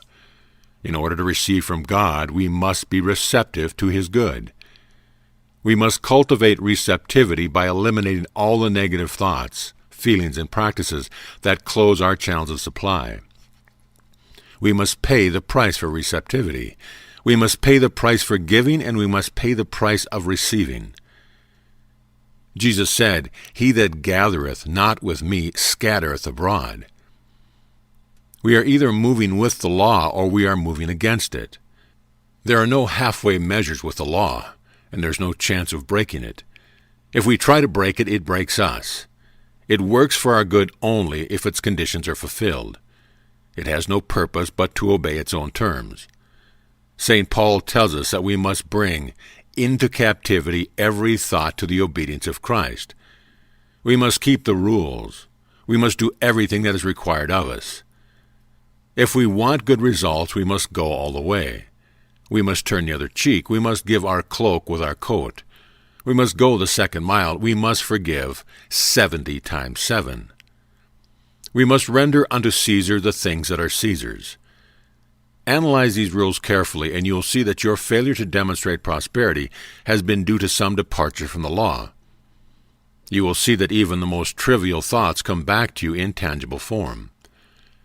A thousandth of an inch variation from specification in the machine of an engine shaft will produce friction enough in its bearings to ruin them. Keep looking until you find the variation. It may be gossip or lying that is pinching your income. It may be fault-finding or criticism. Did you ever stop to think that when you see the faults of others, you are really looking at your own negative thoughts about them? The subconscious mind accepts these thoughts as commands and sets about to bring them home to you. When we go all the way in keeping the law, we get the fulfillment of our desires. Then Peter answered and said, "We ought to obey God rather than men." Chapter 26, Prosperity and Praise, Part 1. Bless the Lord, O my soul, and forget not all his benefits. The greatest antidote for despondent, dejected, and depressed states of mind is praise. Praise is comely for the upright. Whoso offereth praise, glorify me. All thy works shall praise thee. The unemployed person with an empty purse and no prospects is usually a morose, gloomy, and pessimistic person. He is depressed because he has taken a half view of things. He is without hope because he has separated himself from his source. Instead of looking toward prosperity and success, he is looking toward poverty and failure. Here's what the Bible refers to as a broken spirit, and a broken spirit drieth the bones. He who lets his mental level down is a sick man. The pessimism of his spirit lays a withering blight on all the activities and functions of his life. He becomes a magnet, so to speak, for all that is depressing, disillusioning, and disappointing. If such a man were come to me for help, I would prescribe for him the medicine of praise. I would show him how praise lifts us quickly into the realm of richness, fullness, and completeness, and how it reunites us with the never-failing source of supply. I would tell him the story of Paul and Silas in prison, and how praise broke their shackles and opened prison doors. I would remind him of Paul's command, "Rejoice in the Lord always, and again I say rejoice," and of the consolation of Eliphaz for Job. When men are cast down, there is a lifting up. Everyone needs to practice the art of praise and rejoicing, but more especially those who are desperate, depressed, dejected, and despondent. The power of praising will not only drive pain and disease from the body, but gloom and depression from the mind. Praise is one of the great lubricants of life. The habit of praise promotes youth and health and sharpens and increases the faculties of the mind. Praise is another name for God. It not only causes all things to work together for good, but helps to transmute misfortune into blessing. More praise will bring more of everything good into your life. It will open up the channels of supply and bring you into conscious oneness with the divine source. It will break the belief in poverty and set you on the road to prosperity. It will expand your consciousness, overcome obstacles, increase your power, strengthen your faith. It will make you more optimistic, more cheerful, more effective, more useful, more successful. In short, it will recreate, refresh, and rejuvenate your whole life. It is important, therefore, that you rejoice continually. Praise God for all his blessings. Praise him for what you have and for what you hope to get. Praise him for your life and its possibilities. Be happy, be glad, be joyous now. God does not want you to grow sad, sour, dry, and miserable over losses, failures, unemployment, debt, mortgage, and hard times. He wants you to prove him. He wants you to transmute these unhappy experiences into joyous ones through praise. By praising God, you magnify the good. You multiply his goodness in your body, in your purse, and in your affairs. My soul doth magnify the Lord, and my spirit hath rejoiced in God my Savior. Chapter 27, Prosperity and Praise, Part 2. I will bless the Lord at all times. His praise shall continually be in my mouth. Jesus understood the prayer of thanksgiving. You recall that before there was any tangible evidence of the answer, he said, "Father, I thank thee, that thou hast heard me, and I know that thou hearest me always." It was not his words alone that caused the power to come into manifestation. "Father, I thank thee," is the full recognition and realization that the thing you asked for is taking place right here and now. He that hath the Spirit or consciousness hath the sign also. God's riches flow to us from every source. Whole-souled gratitude opens wide the mind to receive. Is there a momentous and important decision that you must make? Do you need guidance and wisdom? Say each time the need present itself to your mind, "Father, I thank Thee for this direction." Then see how quickly the guidance will come. Is there a problem in your home, office, business, or personal life that you have been unable to solve? Then say each time it comes to you, "Father, I thank Thee for the solution to this problem." And then see how quickly the answer will come. Are you depressed, anxious, or fearful over some situation that you do not seem able to control? Then repeat these words, "God, I thank Thee." Note how quickly your state of mind will become confident and courageous. In everything give thanks. Are you so sick that nothing seems to do any good? Then say every time your condition comes to mind, "Father, I thank Thee for my perfect healing." And watch how quickly you'll begin to improve. Are you in debt and need money? Then say each time the thought that comes into your mind, "Father, I thank Thee for the fulfillment of my need."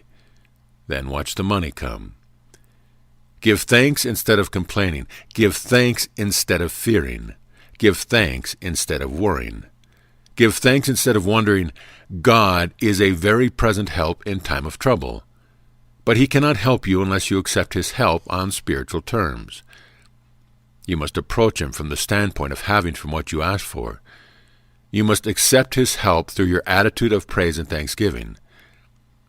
If there is nothing in your consciousness that doubts, denies, or contradicts your word, He will supply everything in abundant measure. There is no great and no small to the soul that maketh all.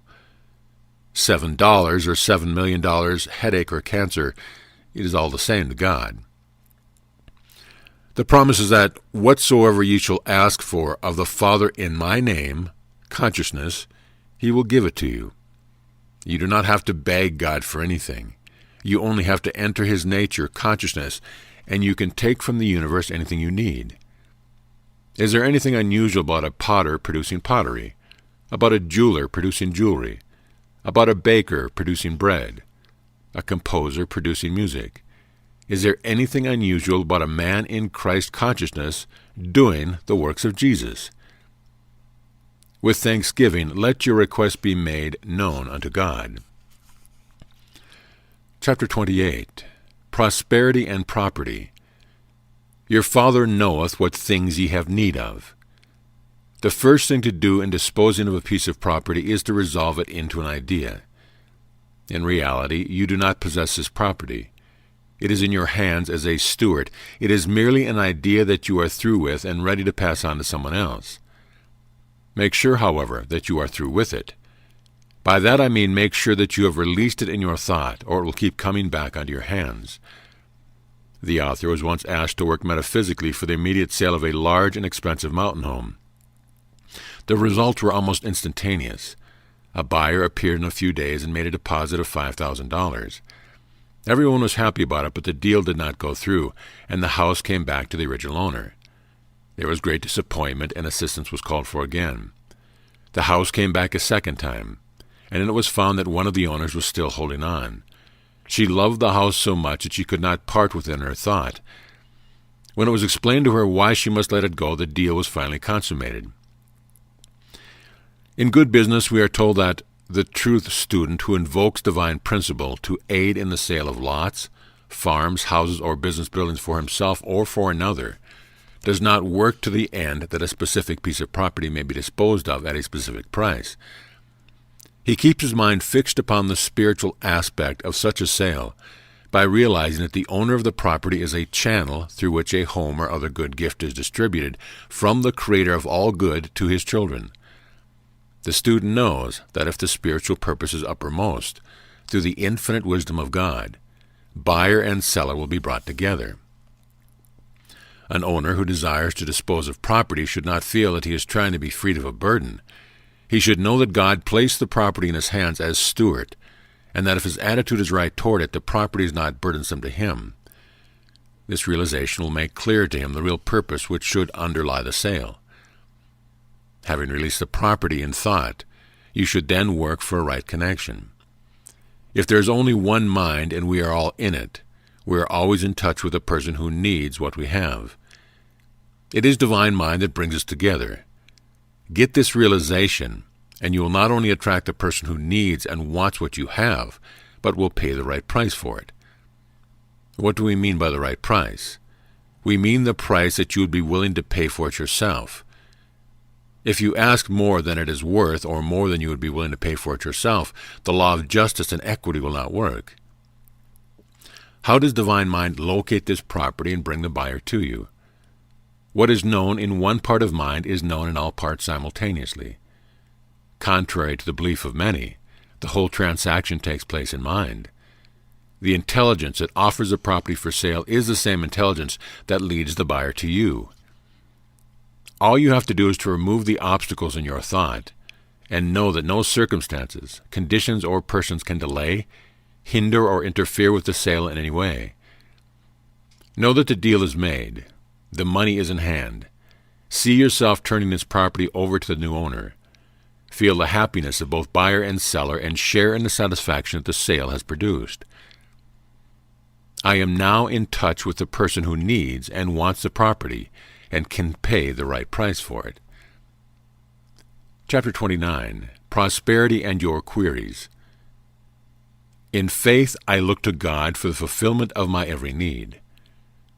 Why are receiving and spending money an affirmation of our faith in God? The act of receiving or spending money is an affirmation because money is a symbol of universal supply. The words, "In God we trust," remind us to put our faith in the source of money, spiritual substance, rather than in the coin itself. The coin is but the outward and visible sign of an inward and spiritual substance. It is well to think of these words whenever we receive or spend money. What does it mean to trust God? It means to rest confidently and expectantly in Him. When we trust God, we have a settled feeling about everything in our life. We know that there is always enough for our every need. Let us think of these words whenever we receive or spend money. In God we trust. Let us think of them when our income has dwindled and our bills are unpaid. In God we trust. Let us think of them when we are unemployed and our payments are overdue. Let us bless what we have and trust God for the rest. God's substance fills my mind, and everything I bless is multiplied and enriched. 1. Where is this formless God substance to be found? God's substance exists in the spiritual realm. It is all about us. It is in the very air we breathe. 2. How does it take form? It takes form through our thoughts, feelings, and words. 3. How is a desire for greater manifestation fulfilled? Greater manifestation comes through decrees. These are demands upon universal substance. 4. How does a decree function? It operates through the action of the conscious mind upon the subconscious acceptance of that which is asked for. A mind model held in this formless substance causes the idea to be created in form. First comes the formation of the idea in thought. Then the impression of the thought upon formless substance follows, and finally the creation results. 5. How is the decree carried out? It becomes manifest through words of blessing. Having made our decree, we carry it out by speaking words of blessing. We bless what we already have, what we desire to have, and what we expect to have, and it is quickened and increased. The riches of God's kingdom pour through me, and I am abundantly supplied.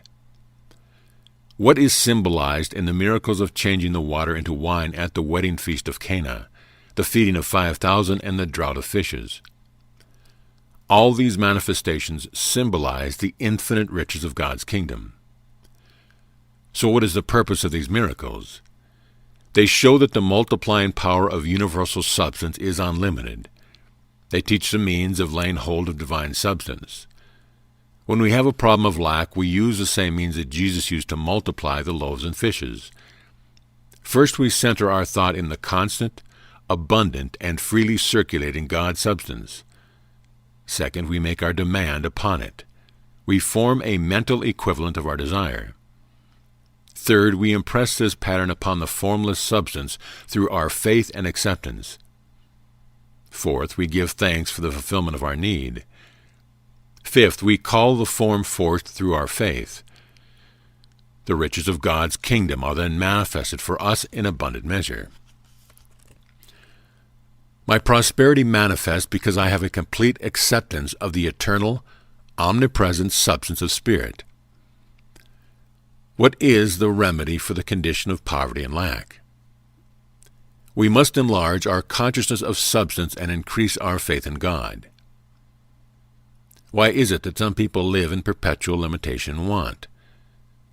They possess a belief that they can never be rich.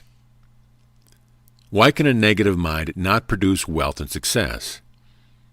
A negative mind is a non-productive and non-creative mind. The negative mind inhibits, scatters, and obstructs all the desirable things. Why is the mind more important in demonstrating prosperity than the hands? The mind governs and works through the hands. Everything in the universe began as an idea of the mind. If the mind and hands of man do not move in the same direction, he will never get rich. He will, so to speak, be short-circuiting the power that can make him prosperous. What should one do if one's supply of money is insufficient for his needs? The first thing to do is to drop all worry and fear. The second thing is to turn attention to God. The third thing is to recognize that God's substance is here now. Chapter 30. Prosperity and Resentment. He that is slow to wrath is of great understanding. There is no quicker way to drive away your prosperity than by a festering resentment. It is pitiful to hear poor people blaming their fate on social injustice, bad luck, and greedy employers, when the real problem is their inability to handle the negative and resentful thoughts in their minds. They do not realize that they were mental paupers to begin with, and that they can never hope to change their condition, nor to get the things they want until they make room for them in their consciousness. It is natural to want something better than we have, but the way to get it is not to berate others. We get what we want when we let go of the things that keep it out of our lives. Resentment is what the word implies. Re-sent, meant. It is sending evil back to a person whom we imagine has injured us. It is not only a destructive and punitive thought, but it is also highly emotional. Where does resentment come from? It comes from a sensitive, touchy, uncontrolled, unsurrendered, and undisciplined ego. The resentful person is a fearful, hostile, lonely, and rejected person. He is afraid because he is alone, and he is hostile because he is afraid. A controlled ego is impervious to hurt. An uncontrolled ego is ravaged by it. Charles Baudelaire says, hatred is a precious liquor, a poison dearer than all the bourgeois, because it made our blood, our health, our sleep, and 2/3 of our love. If I were asked, what is the greatest single cause of failure, frustration, and defeat in human life? I should answer without fear of contradiction, resentment. The resentful person must face this question: does my resentment accomplish anything? Elsie Robinson answered this question when she said, even if our rage seems fully justified, and our plans succeed beyond our blackest hope, we will never get even, for life doesn't work that way. Instead of finding peace, renewed self-respect, and healing from our heart, each attempt at revenge leaves us frustrated, cheated. Instead of punishing our enemies, we simply played our debasing game and sold ourselves down the river. There are thousands of reasons why no one can afford to resent or hate anyone or anything, but one of the chief ones is that it throws everything in the body out of balance and has a crushing effect upon the brain. But I have a right, you say, to resent the people who have injured me. Well, that is true, but you also have the right to drink carbolic acid, and the result is the same. You have the right to hold animosities, spites, and hate, but if you exercise your right to resent, it is slow suicide. The smart thing to do is to call the roll of those toward whom you are inclined to feel resentful, and not only forgive them, but pray for them. Never discuss the things you dislike about a person, but talk always about the things that you do like. Make your agreement with disagreement at once. Have the peace that passes all understanding, and all misunderstanding as well. Be too big to hate anybody or anything. Develop a skin so tough that you won't even know when you are being insulted or hurt. I say unto you, that ye resist not evil. Chapter 31. Prosperity and Saving. Ye know not what shall be on the morrow. When a metaphysician urges saving as a means to prosperity, he is thinking chiefly of the psychological effect upon the saver. The effect of saving is purely metaphysical. It gives an upward trend to the mind, stimulates self-confidence, and arouses enthusiasm. It also eliminates fear and worry, and these emotions are the root of most financial difficulties. The moment a man begins to save systematically, he becomes a happier and more contented man. He begins to feel a sense of release, security, and freedom. The consciousness of a little nest egg gives him a sense of power and protection. He has taken the first step toward financial independence and the development of a sturdy character. Theodore Roosevelt once said, "If you would be sure that you are beginning right, begin to save."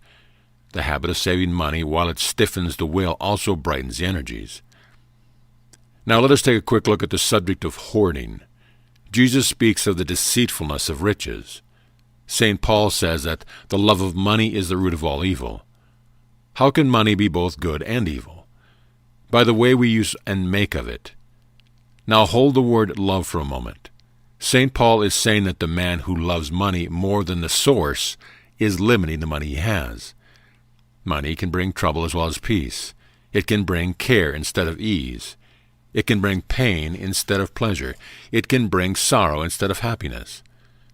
No one can feel prosperous or secure who is living from hand to mouth. We all need a reserve for emergencies, constructive purposes, the unforeseen needs. But let us make sure that the motive in our saving is right. Let us make sure that it does not become an end in itself.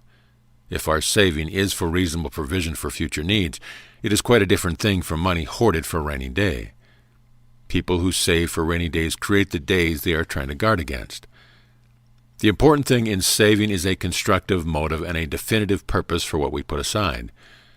Money stored as a happiness fund brings ease, confidence, comfort, and protection. Money saved from fear or dread of future calamity brings trouble, disaster, and misery. There is a fine point here, and it is important that you get it. If you have a job, it is always easier to get another. If you have some money, it is always easier to get more. Why is this true? Because like attracts like, and like begets like. The reason it is hard for a rich man to get into the kingdom of heaven is that he loves riches more than the source. Lay not up for yourself treasures upon earth, where moth and dust doth corrupt, and where thieves break through and steal. But lay up for yourself treasures in heaven, for where your treasure is, there will your heart be also. Chapter 32. Prosperity and Security. 1. Keep a record of what you spend. Know where your money goes. Keep an accurate account of everything you spend for at least 30 days.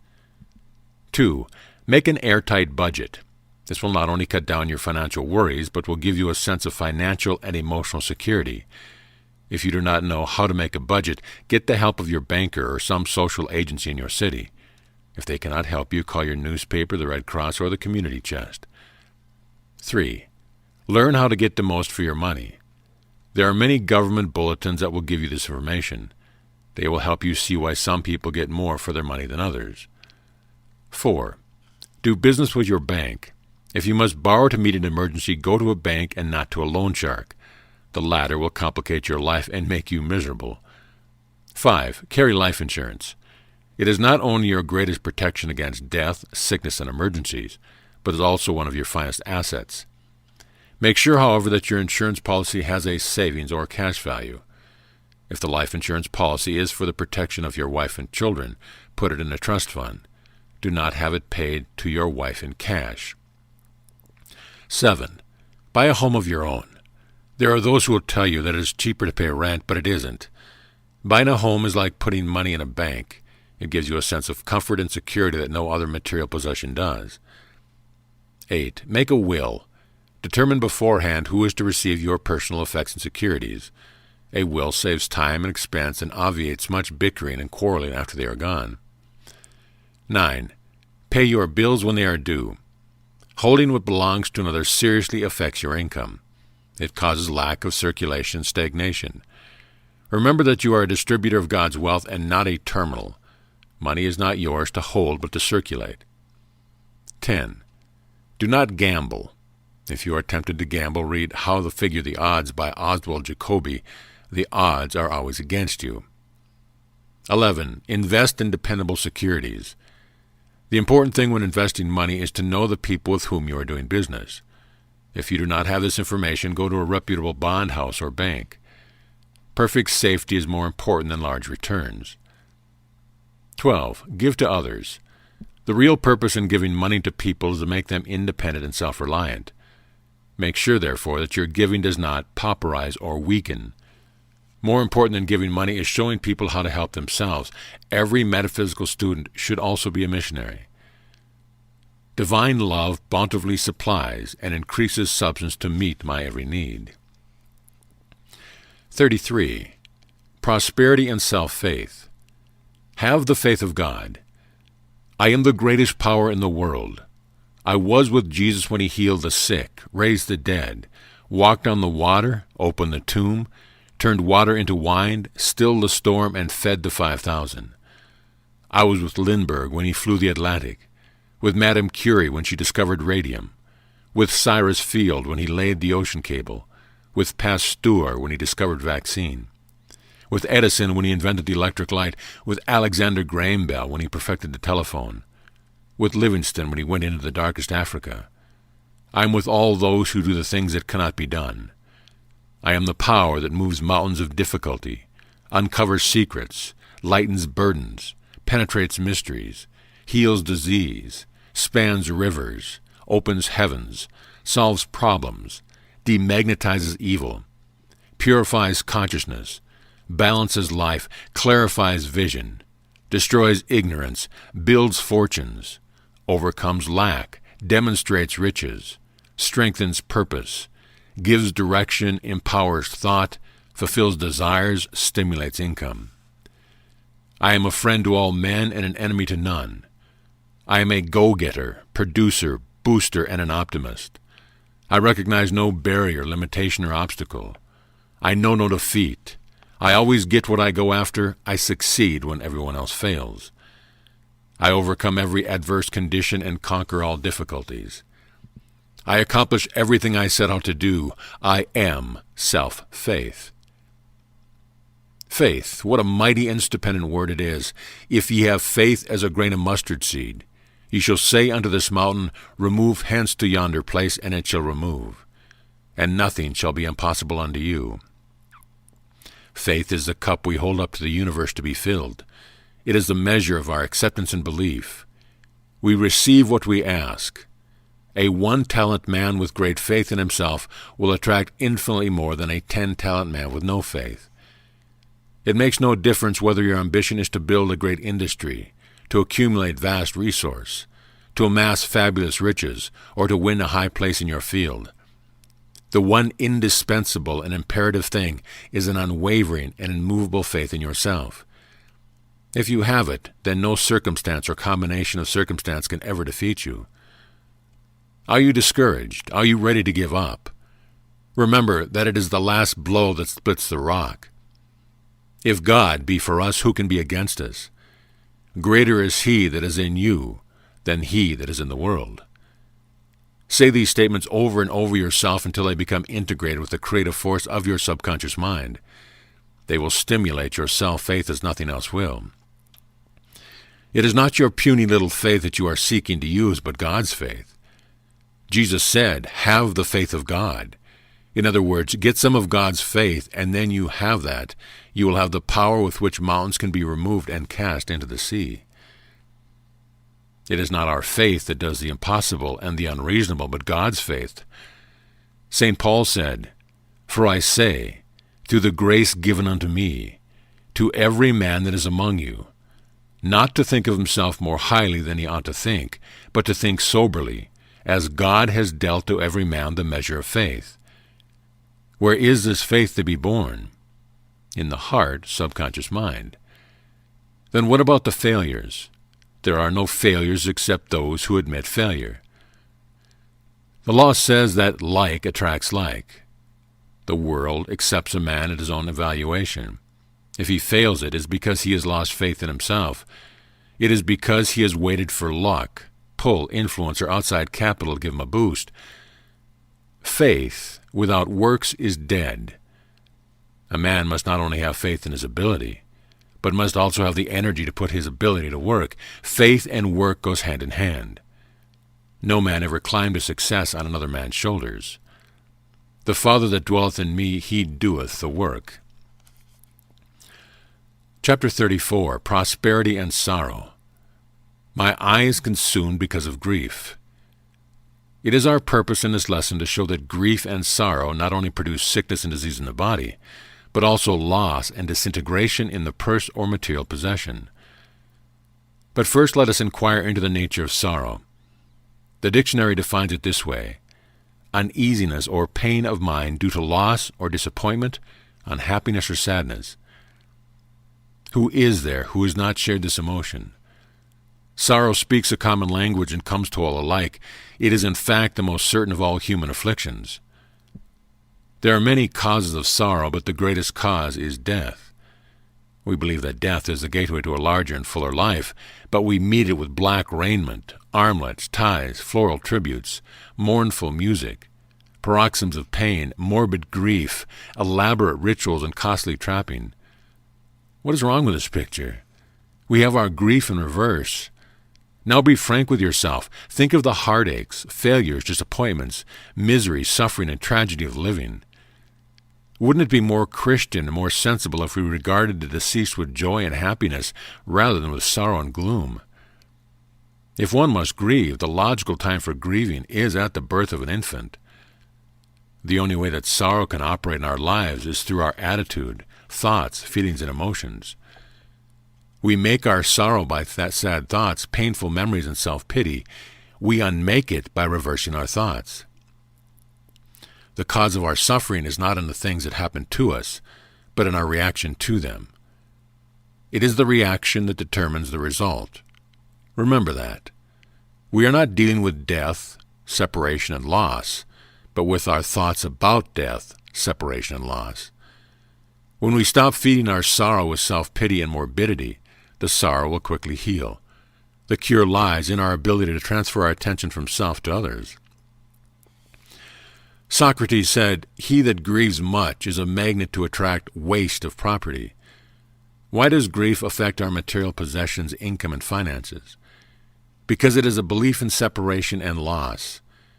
Grief not only causes deterioration of the body and personality, but disorganization of the whole life. Fear may be the most destructive emotion, but grief is the most wasteful. It wastes energy, impairs efficiency, and withers the soul.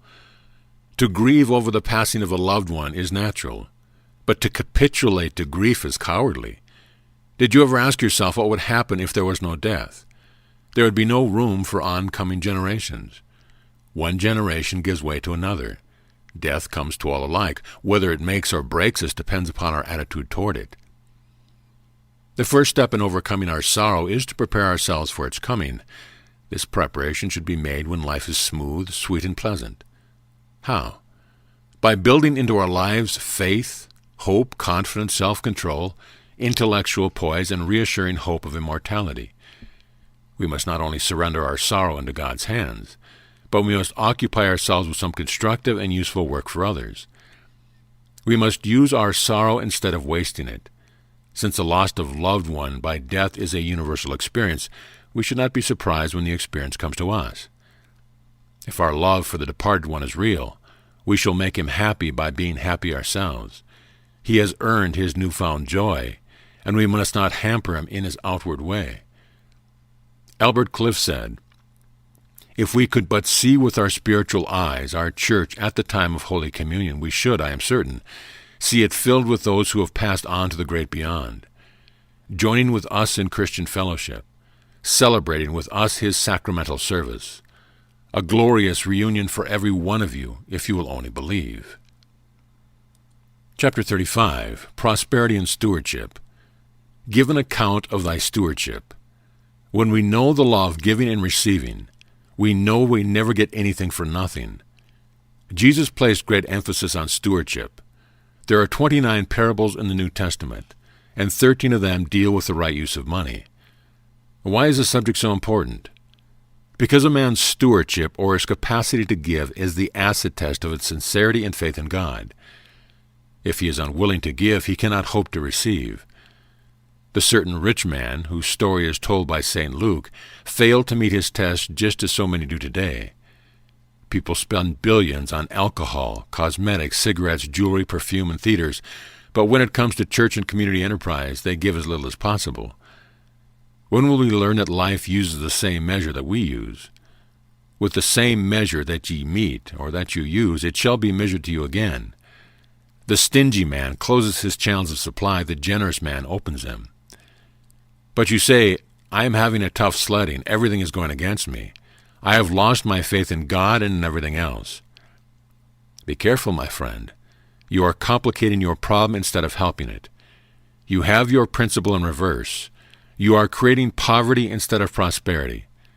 Be honest with yourself. How much of your income have you given to the support of God's work and to the relief of human suffering? Would it be less than 10%? Well, then you are robbing God. It is a sad commentary on our religious training that so many people try to get something for nothing. Their attitude toward sharing is one of evasion and indifference, and their excuse is that religion should be free. Of course religion is free. Water is free too, but it takes money to pump it to your home. Give, and it shall be given unto you. That law is woven into the very fabric of human life. Those who neglect it do so at their peril. It is the failure to keep this law that results in much of the misery, poverty, sickness, and unhappiness in the world. Those who seek spiritual blessing and expect only to receive will never realize them. Jesus was very clear on this point. When he sent his disciples out to preach the gospel, he sent them without script or purse. Why? Because he expected those to whom they ministered to support them and to take care of their material needs. If the people of the city did not do this, the disciples were told to shake the dust of the city off their feet. The same situation exists today. If a minister, teacher, or practitioner is to be helpful and effective in his ministration, he must be relieved of all financial care. It is not his duty to make the church or spiritual organization strong, but ours. We should give up not from the top of our purse, but from the depth of our heart. We are the channels through which God supports his ministries, teachers, and healers. It is a poor rule. It does not work both ways. If we have not been healed, let us look to our stewardship. Let us find wherein we have failed. By an equality, that now at this time your abundance may be a supply for their want, that their abundance also may be a supply for your want. I give as I expect to receive. Chapter 36, Prosperity and Strain. The morrow shall take thought for the things of itself. If you tabulate the obituary notices in your daily paper, you will be impressed by the fact that most of the men who die in their early 40s and 50s are the aggressive, dynamic, progressive go-getters. They are the men of achievement, vigor, and action. They are the top-notchers who have something on the ball, dynamic men, forceful men, energetic men, worried men, anxious men, crowded men, hurried men, overextended men, strained men, dead men. But why? Why did so many break down and go to pieces? Why the number who die of hypertension diseases? Because the pressure of living beats them to pieces inside. There is no quiet in their souls. They are filled with hurry, worry, friction, and strain which the body cannot stand. On the human side, it gives us a sense of pride to be referred to as a human dynamo. But it is the human dynamos nowadays who are always burned out when they are needed most. Perhaps you are one of the persons who are right now riding on the rims and headed for the shelf. Why don't you have a checkup and find out? It's a good practice, and it may save your life. If you find that you are a bridge crosser, do something about it. Find out if you are living in the present or in the future. You can meet all the problems that can be crowded into one day, but you cannot carry tomorrow's load with today's energy. Be frank with yourself. Are you mentally crowded, worried, fearful, hurried, and overburdened? The mind goes to pieces under the impact of such thoughts. Change your mind. Are you all wound up? Then let go. Unwind. The surest way to eliminate strain is to live one day at a time. It is all that your heart and mind can carry with safety. Do one thing at a time. Breakdowns come from lack of reserve power, Be still and know. Relax and let go. You need the peace, poise, power, and balance that comes with silence and stillness. Practice periods of stillness many times a day. Everyone should hold a silence and meditation at least once a day. Go by yourself for 15 or 20 minutes and contemplate the divine presence as supply. Seat yourself in a straight-back chair, close your eyes, relax your body from head to foot. Meditate upon some such prosperity statement as these. I and the Father are one. I inherit the wealth of the universe, and it eagerly and actively seeks me out, pouring its great wealth upon me. The riches of God's kingdom flood my whole being. Then imagine the thing you want and ask God for it. Know that you have received what you have asked and continue to give thanks for it until the desire is fulfilled. Eliminate the waste of noise. A noisy life is an impotent life. A disturbed life is an uncertain life. Noisy voices indicate shallow thoughts. If you would live a long, healthy, and prosperous life, tune out the voices and enervating noises within you. Make haste slowly. Green fruit is never sweet. Wealth that is not related to your consciousness brings disappointment, failure, and humiliation in its wake.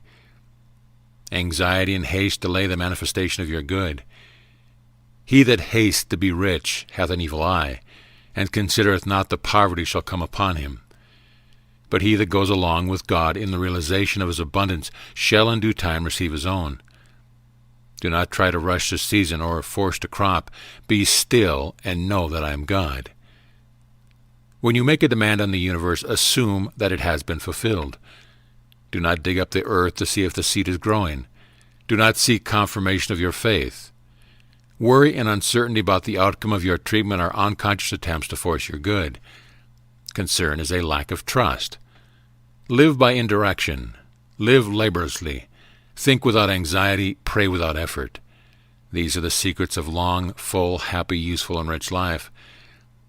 When your work is done in consciousness, the answer is assured. Peace I leave with you. My peace I give unto you, not as the world giveth, give I unto you. Let not your heart be troubled, neither let it be afraid.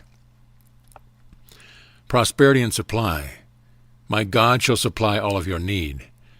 In the feeding of the 5,000 recorded in all four Gospels, we have a striking example of the power of substance to multiply and increase itself.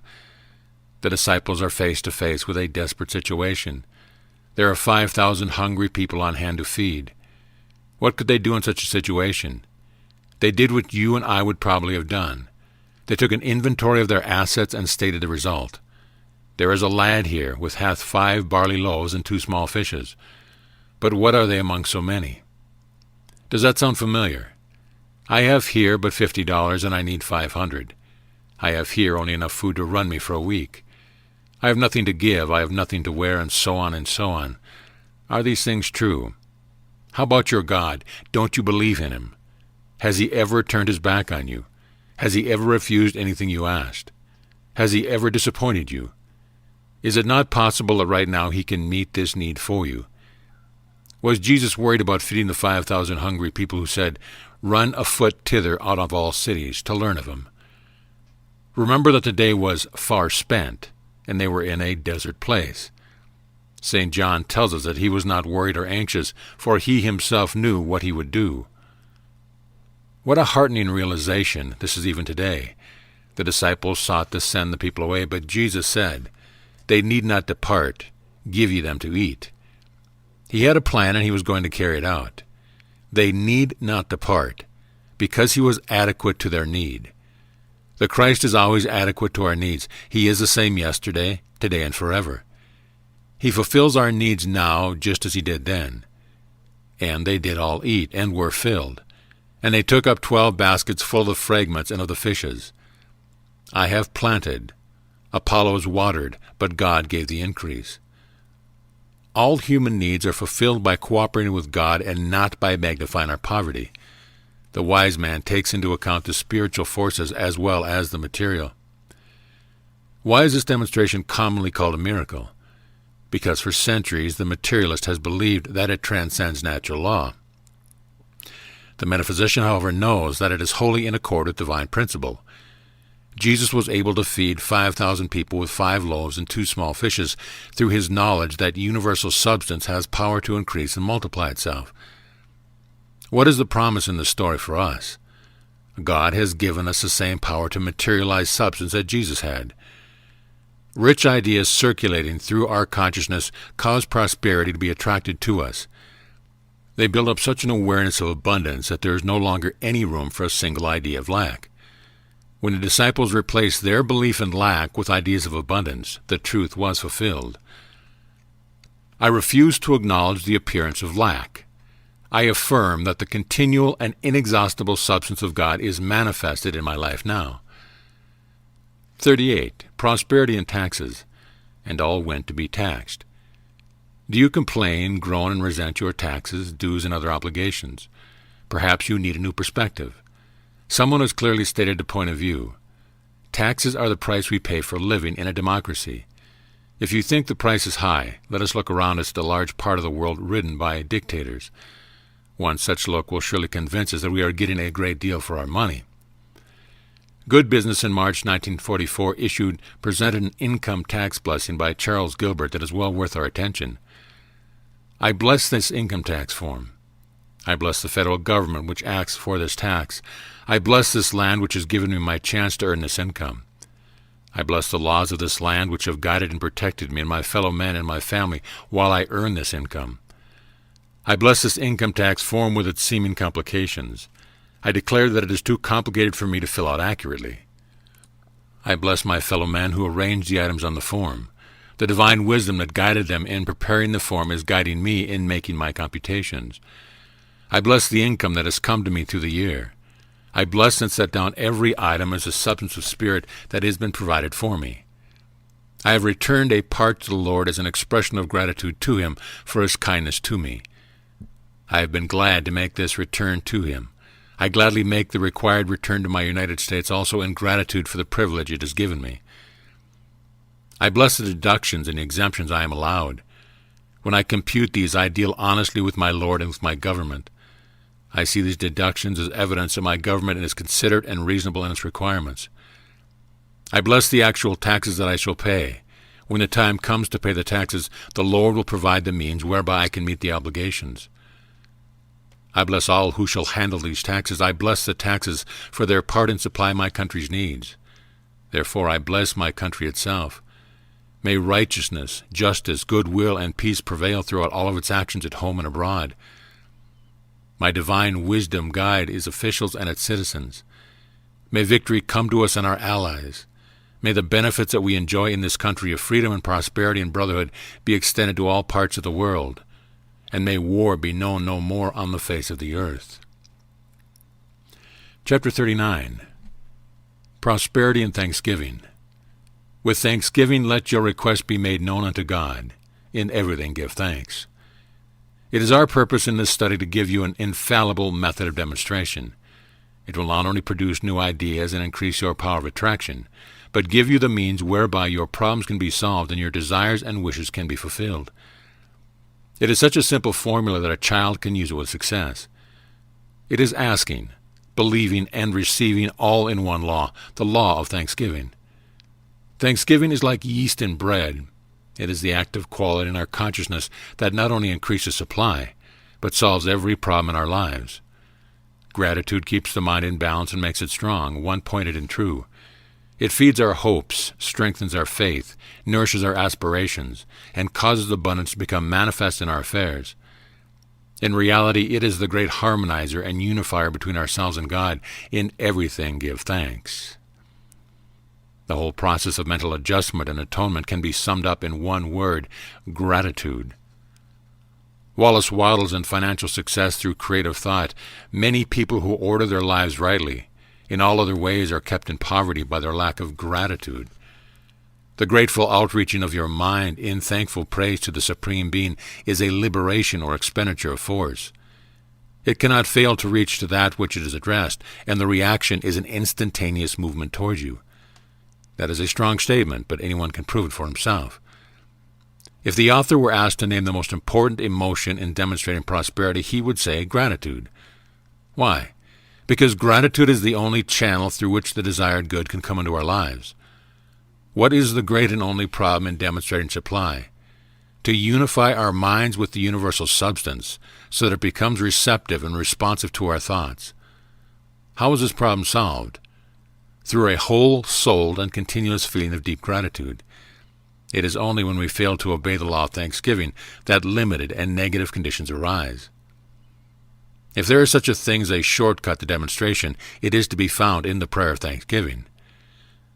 Genuine gratitude opens the entire being to God. It lifts us above the material plane where poverty, want, sickness, and other negative conditions hold sway. Whenever we lift our hearts in thanksgiving, we free the mind from the undesirable, negative thoughts that prevent our acceptance of the things for which we have prayed. If we had the space, we would like to give you some of the case histories of discouraged persons who did good and did not begin to move until they made the prayer of thanksgiving their own. Then their diseases were healed, their problems were solved, and their desires were fulfilled. The reason for their failure was their bondage to the material plane. God's gifts could not get through to them. The Bible tells us that we must give thanks for everything. Does that mean the bad as well as the good? That certainly does. We should give thanks for happiness, health, home, family, love, peace, truth, understanding, food, clothing, sleep, and money. We should thank God when we spend money, give money away, or when we pay our bills. We should also give thanks when we receive money because we recognize it as coming from the divine source.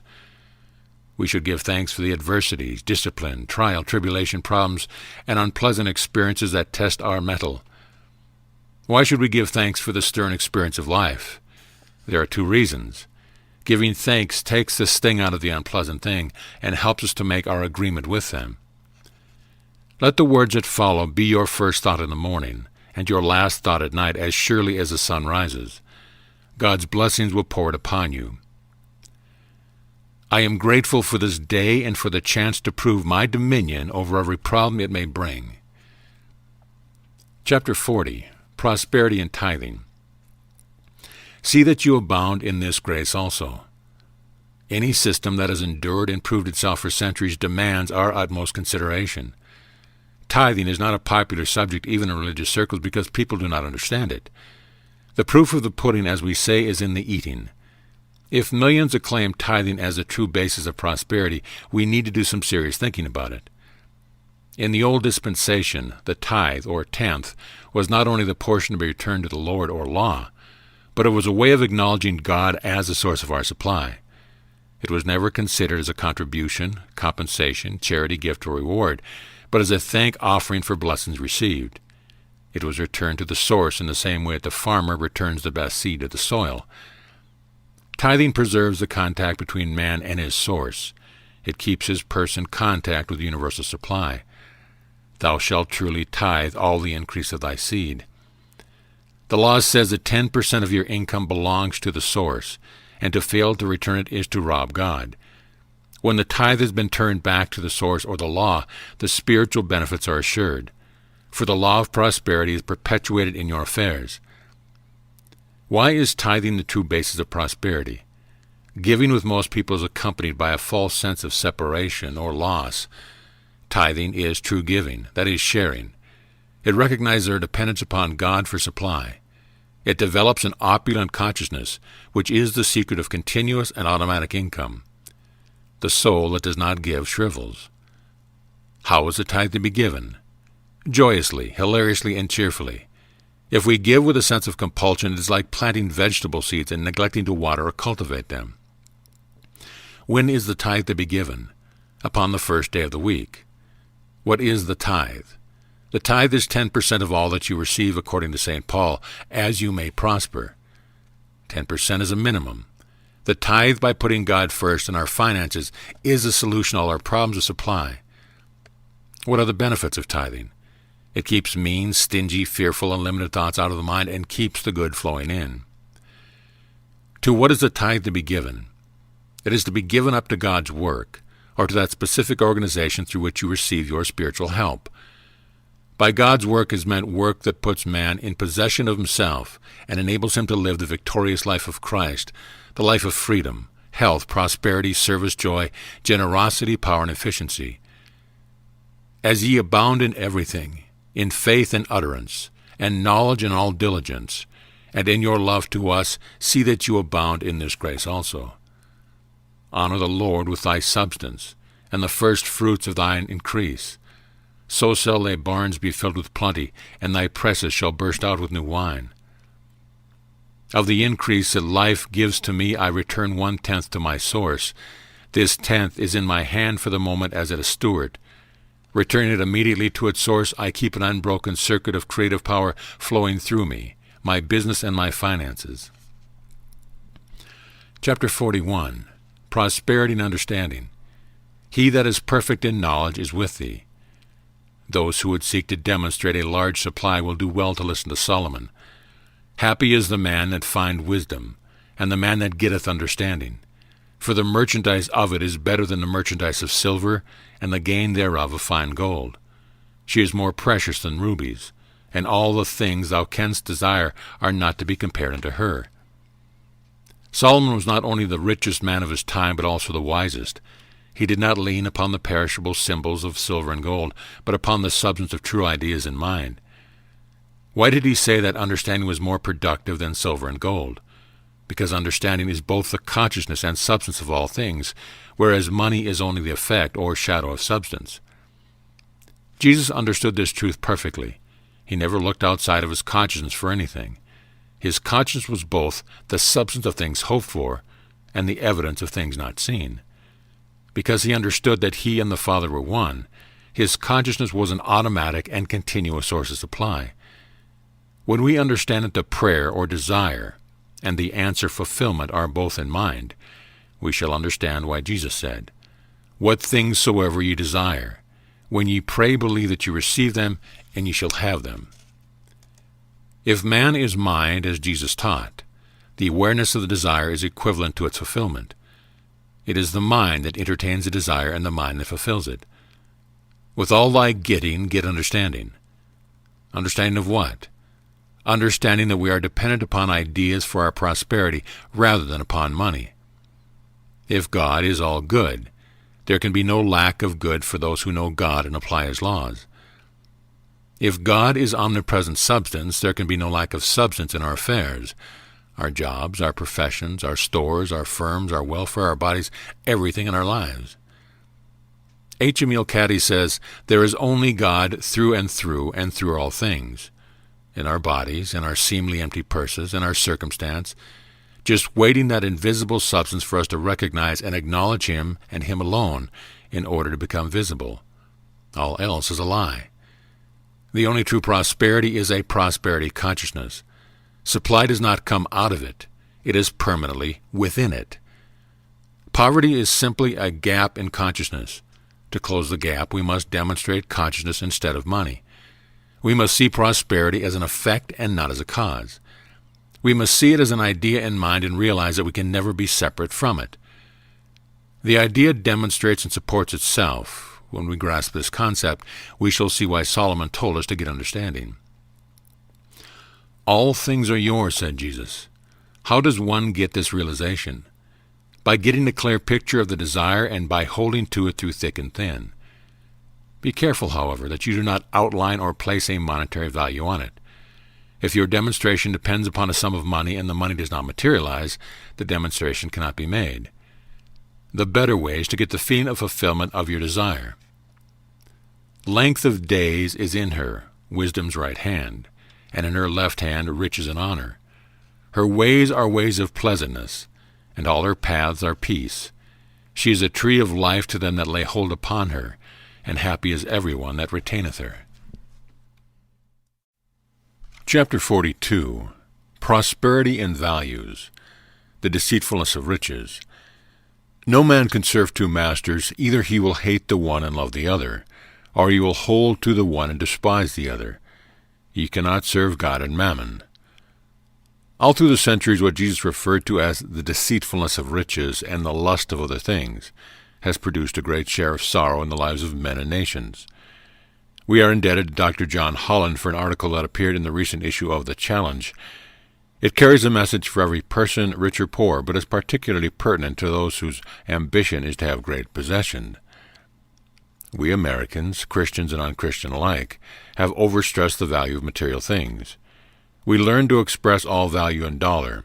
We had no titled nobility, so we created one out of the people who had gotten together vast wealth. But in times of financial stress, our material gods did not save us. In 1923, a group of the world's most successful financiers met at the Edgewater Beach Hotel in Chicago. Present were the president of the largest independent steel company, the president of the largest independent utility company, the world's greatest wheat speculator, the president of the New York Stock Exchange, a member of the president's cabinet, the greatest bear in Wall Street, the president of the Bank of International Settlements, the head of the world's greatest monopoly, the president of the largest gas company. It is said that these men controlled more wealth than there was in the United States Treasury. For years, our magazines and some of our pulpits were holding up these financially successful men as samples to American youth. Years passed. Came 1948. So what happened to these men?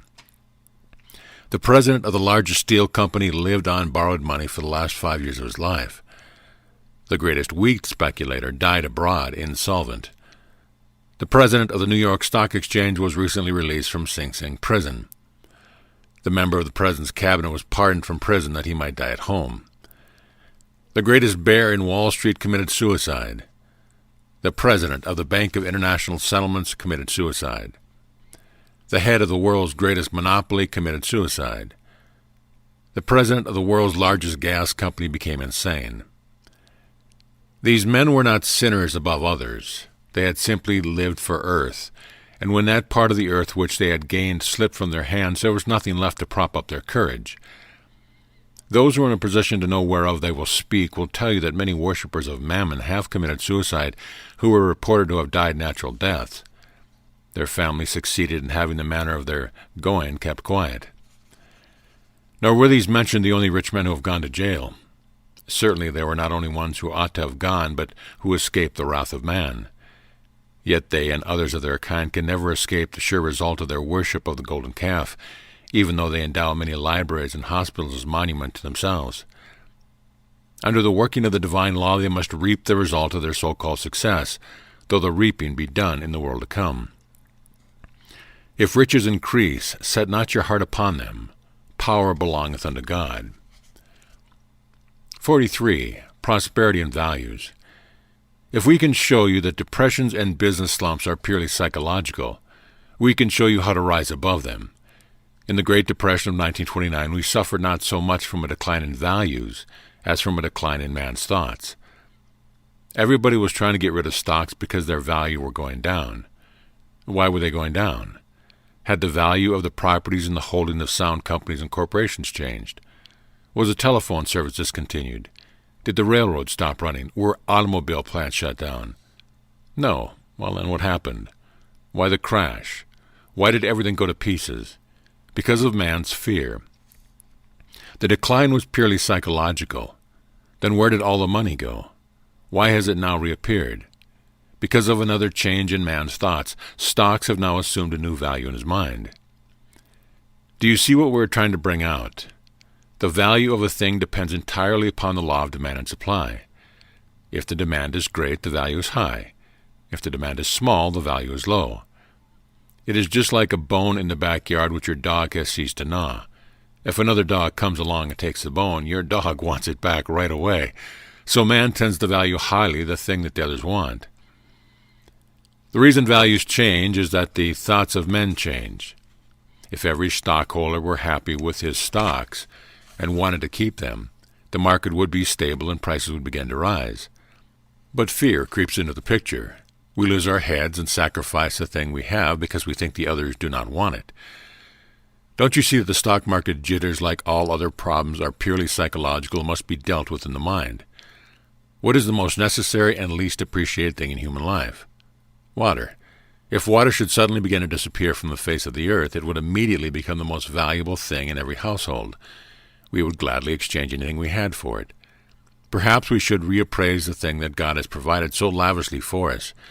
We may find that we should place a higher value upon them. If the cause of financial panics, bank failures, and poverty is fear, We need to cultivate faith and confidence in the permanence, power, and reality of God's invisible and omnipresent good. Let us not get panicky over the rise and decline of particular forms of good because they seem scarce. Let us not lose our heads because others are losing theirs. Let us hold fast to these spiritual values that do not change. Let us turn our thought to the blessing that do not fade. There is a saying that all that goes up must come down. It is true in the material world. If values are inflated, they must be deflated. If prices are too high, they must come down. But the man who lives by the spiritual law is unaffected by these cataclysmic changes. Centering his thoughts in God's unchanging goodness, he establishes in his consciousness a balance that protects him against all financial storms. In spirit, there are no hard times or good times. There is only a steady balance between income and outgo. The man who realizes this truth will not be thrown off his base during good times, nor lose his balance during hard times. Knowing that God is everywhere equally present, he will be unaffected by peak or depression, loss or gain, and his income will never wane. God hath not given us a spirit of fear, but of love and power and of sound mind. Chapter 44. Prosperity and worry. See that ye be not troubled. What warning is Jesus giving us in this text? He is warning us against worry. He wants us to meet the future in an attitude of confidence and faith instead of an attitude of fear and doubt. Dr. Alexis Carrel said, "Businessmen who do not know how to fight worry die young." And so do stenographers, bookkeepers, clerks, carpenters, and truck drivers. Young or old, wise or ignorant, rich or poor, religious or irreligious, everybody worries about something, and everybody reaps a harvest of physical and emotional disturbances that worry brings. Dr. Joseph Montague said, "You do not get stomach ulcers from what you eat.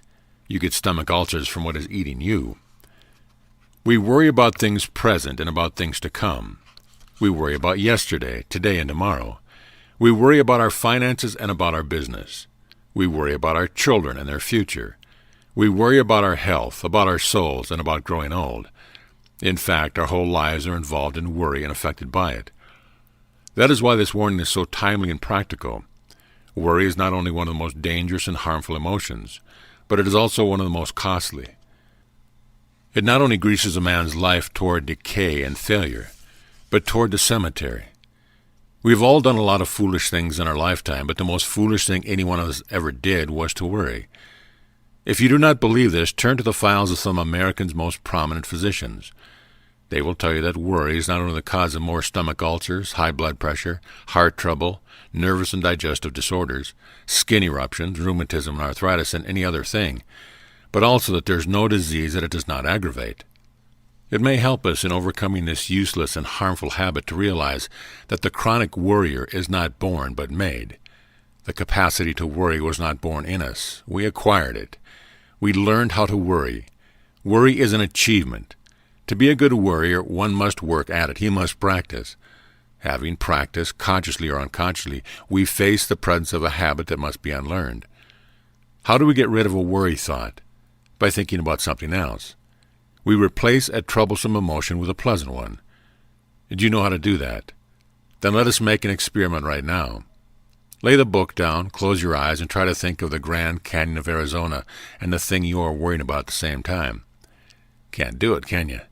You can think about the Grand Canyon, or you can think about your worry, but you cannot think about both at the same time. We cannot be worried and peaceful at the same time because negative and positive emotions cannot dwell together at the same time in the same place. One or the other is displaced. That marvelous discovery in the field of psychiatry makes you the master of your thought. If you will follow it, there is no bad habit that cannot be overcome. Reduce your worries, says one of America's foremost salesmen, and you will double your income. In reducing worry, you will not only direct your thoughts out of the worry channels, but you replace them with something better. Jesus is not advocating a blind, Pollyannish optimism in this text, but is urging upon us the necessity of keeping your thoughts and emotions true. The great antidote for worry is an active consciousness of the presence of God. And the government shall be upon his shoulders. Chapter 45. Prosperity and Christmas. There are diversities of gifts, but the same Spirit. Why do we introduce the festival of Christmas in a book on prosperity? Why do we direct your thought to the birth of Jesus Christ? Because that birth is a symbolical pattern of the creative process in the individual. It is a step-by-step process of calling forth material and spiritual blessing. We do not have the space here to analyze all the symbols in the Christmas story, but we want to call your attention to two. The Gospel of St. Luke tells us that the Holy Spirit overshadowed Mary, soul, and she magnified the Lord.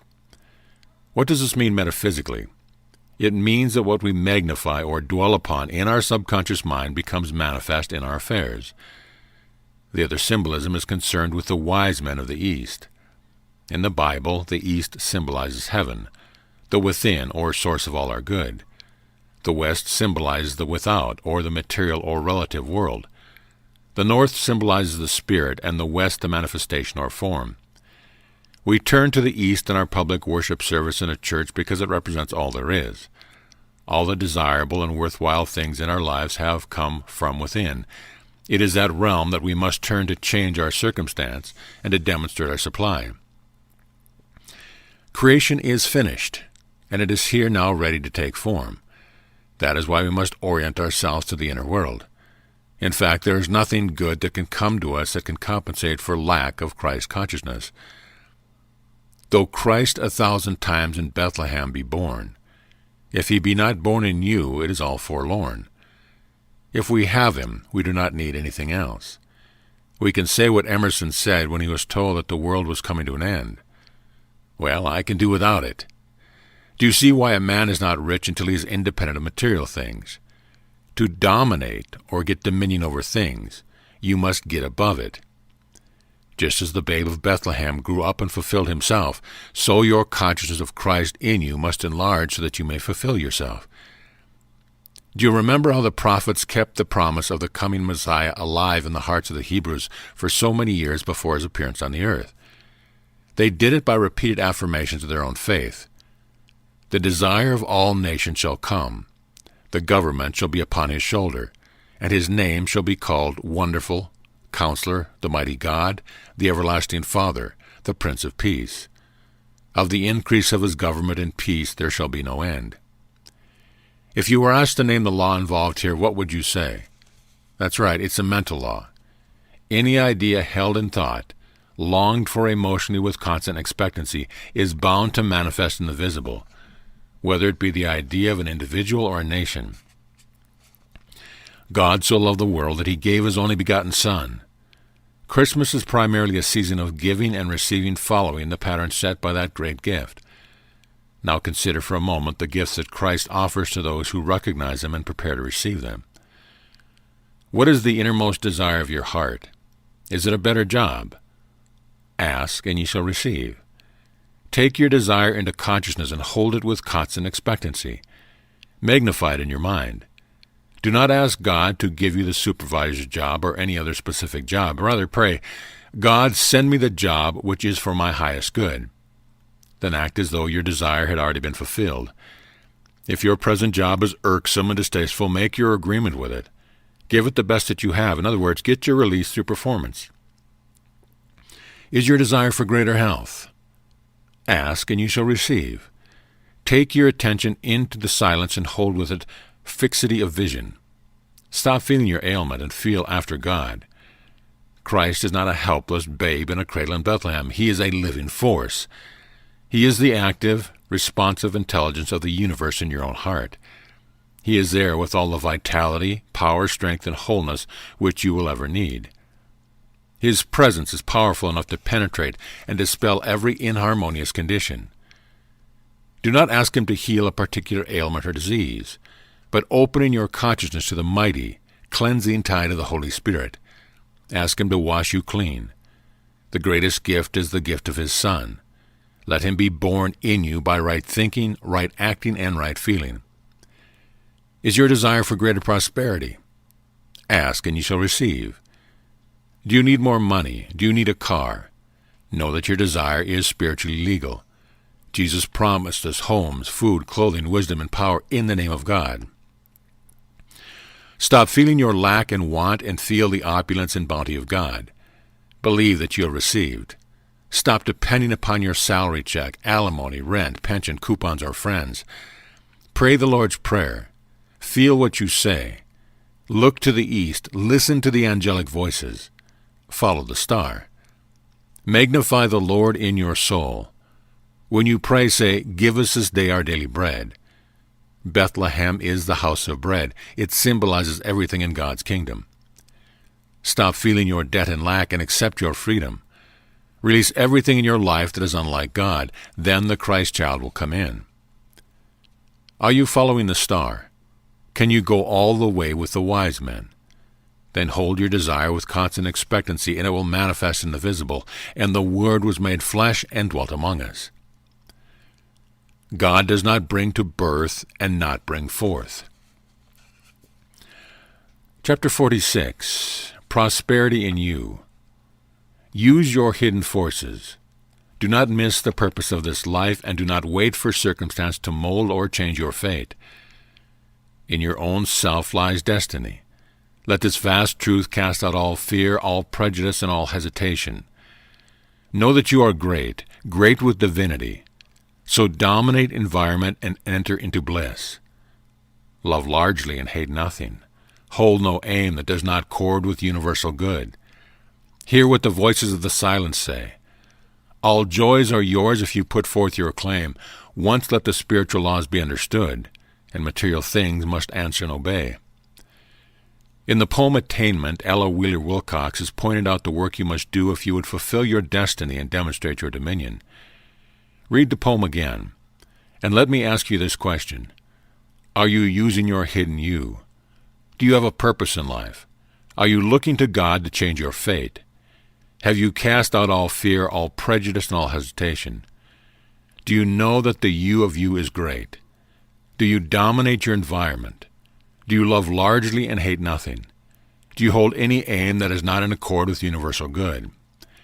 Do you understand spiritual laws? If you can understand and answer these questions in the affirmative, material things will come in answer to your call. In every person there are two yous, the higher you and the lower you, the big you and the little you, the you of you and the you of John Doe. The man who learns to coordinate these yous is the one who meets success in every plane. When you recognize this you of you and lift it up, everything on the material plane rises up to meet you. Everything in your world begins to improve, and you attract only the best from everything and everybody. You cannot, on the other hand, expect to get great results through purely human means. Why is it necessary to coordinate the little you with the big you? The little you, unaided by the big you, will accomplish very little. Emerson said, "I, the imperfect, adore my own perfection." Now do you see why St. Paul said, "I can do all things through Christ, the higher you, which strengthen me"? The big you represents all the life, power, substance, intelligence, and supply in the whole universe. Then how does the higher potential flow into the lower, so that it can work harmoniously and efficiently on the other plane? By bringing God power and man power together, you must not only know the truth, but you must become a humble and perfect instrument through which the Christ can work. In other words, you must use what you have. You must provide ways for the imprisoned splendor to get out. Let us suppose that someone has left you a large inheritance. What is the first thing you would do? You would go to the attorney who is handling the estate and put in your claim. Would you stop there? No. You would get all the facts and information necessary to back up your claim. Now let us suppose that you do not present the evidence of your right to share in the estate. Can you expect to receive any of the money? Well, you certainly could not. What are we trying to bring out in this illustration? Simply this. It is using the truth that brings result. Many students of metaphysics have the mistaken idea that their demonstration begins and ends with reading and studying truth. They forget that faith without works is dead. They actually expect to demonstrate prosperity just by reading, studying, and talking truth. They are like the man who buys a barbell to exercise, increase, and strengthen his muscles, but who never goes any farther than reading the instructions. Jesus said, "If ye know these things, happy are ye if you do them." Why didn't he say, "Happy are ye if you know these things"? because knowledge without action is dead.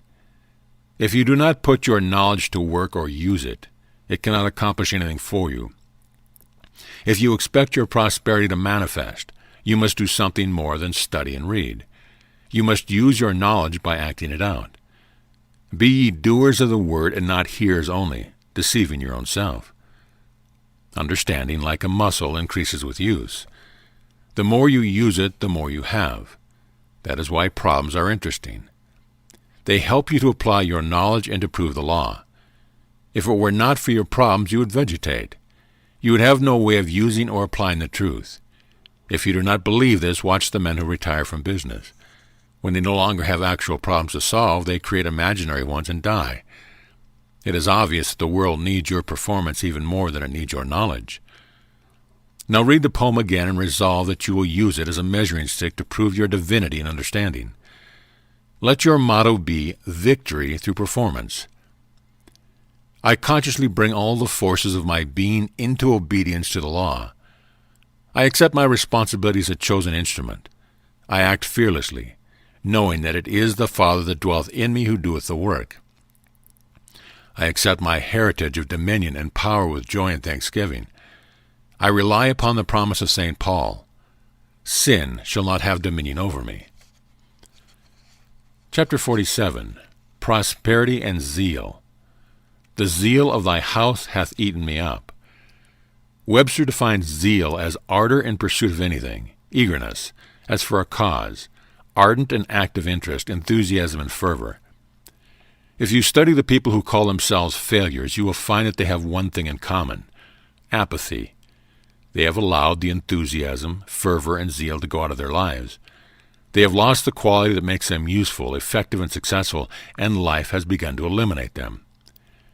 Enthusiasm more nearly expresses the nature and activity of God than any other word.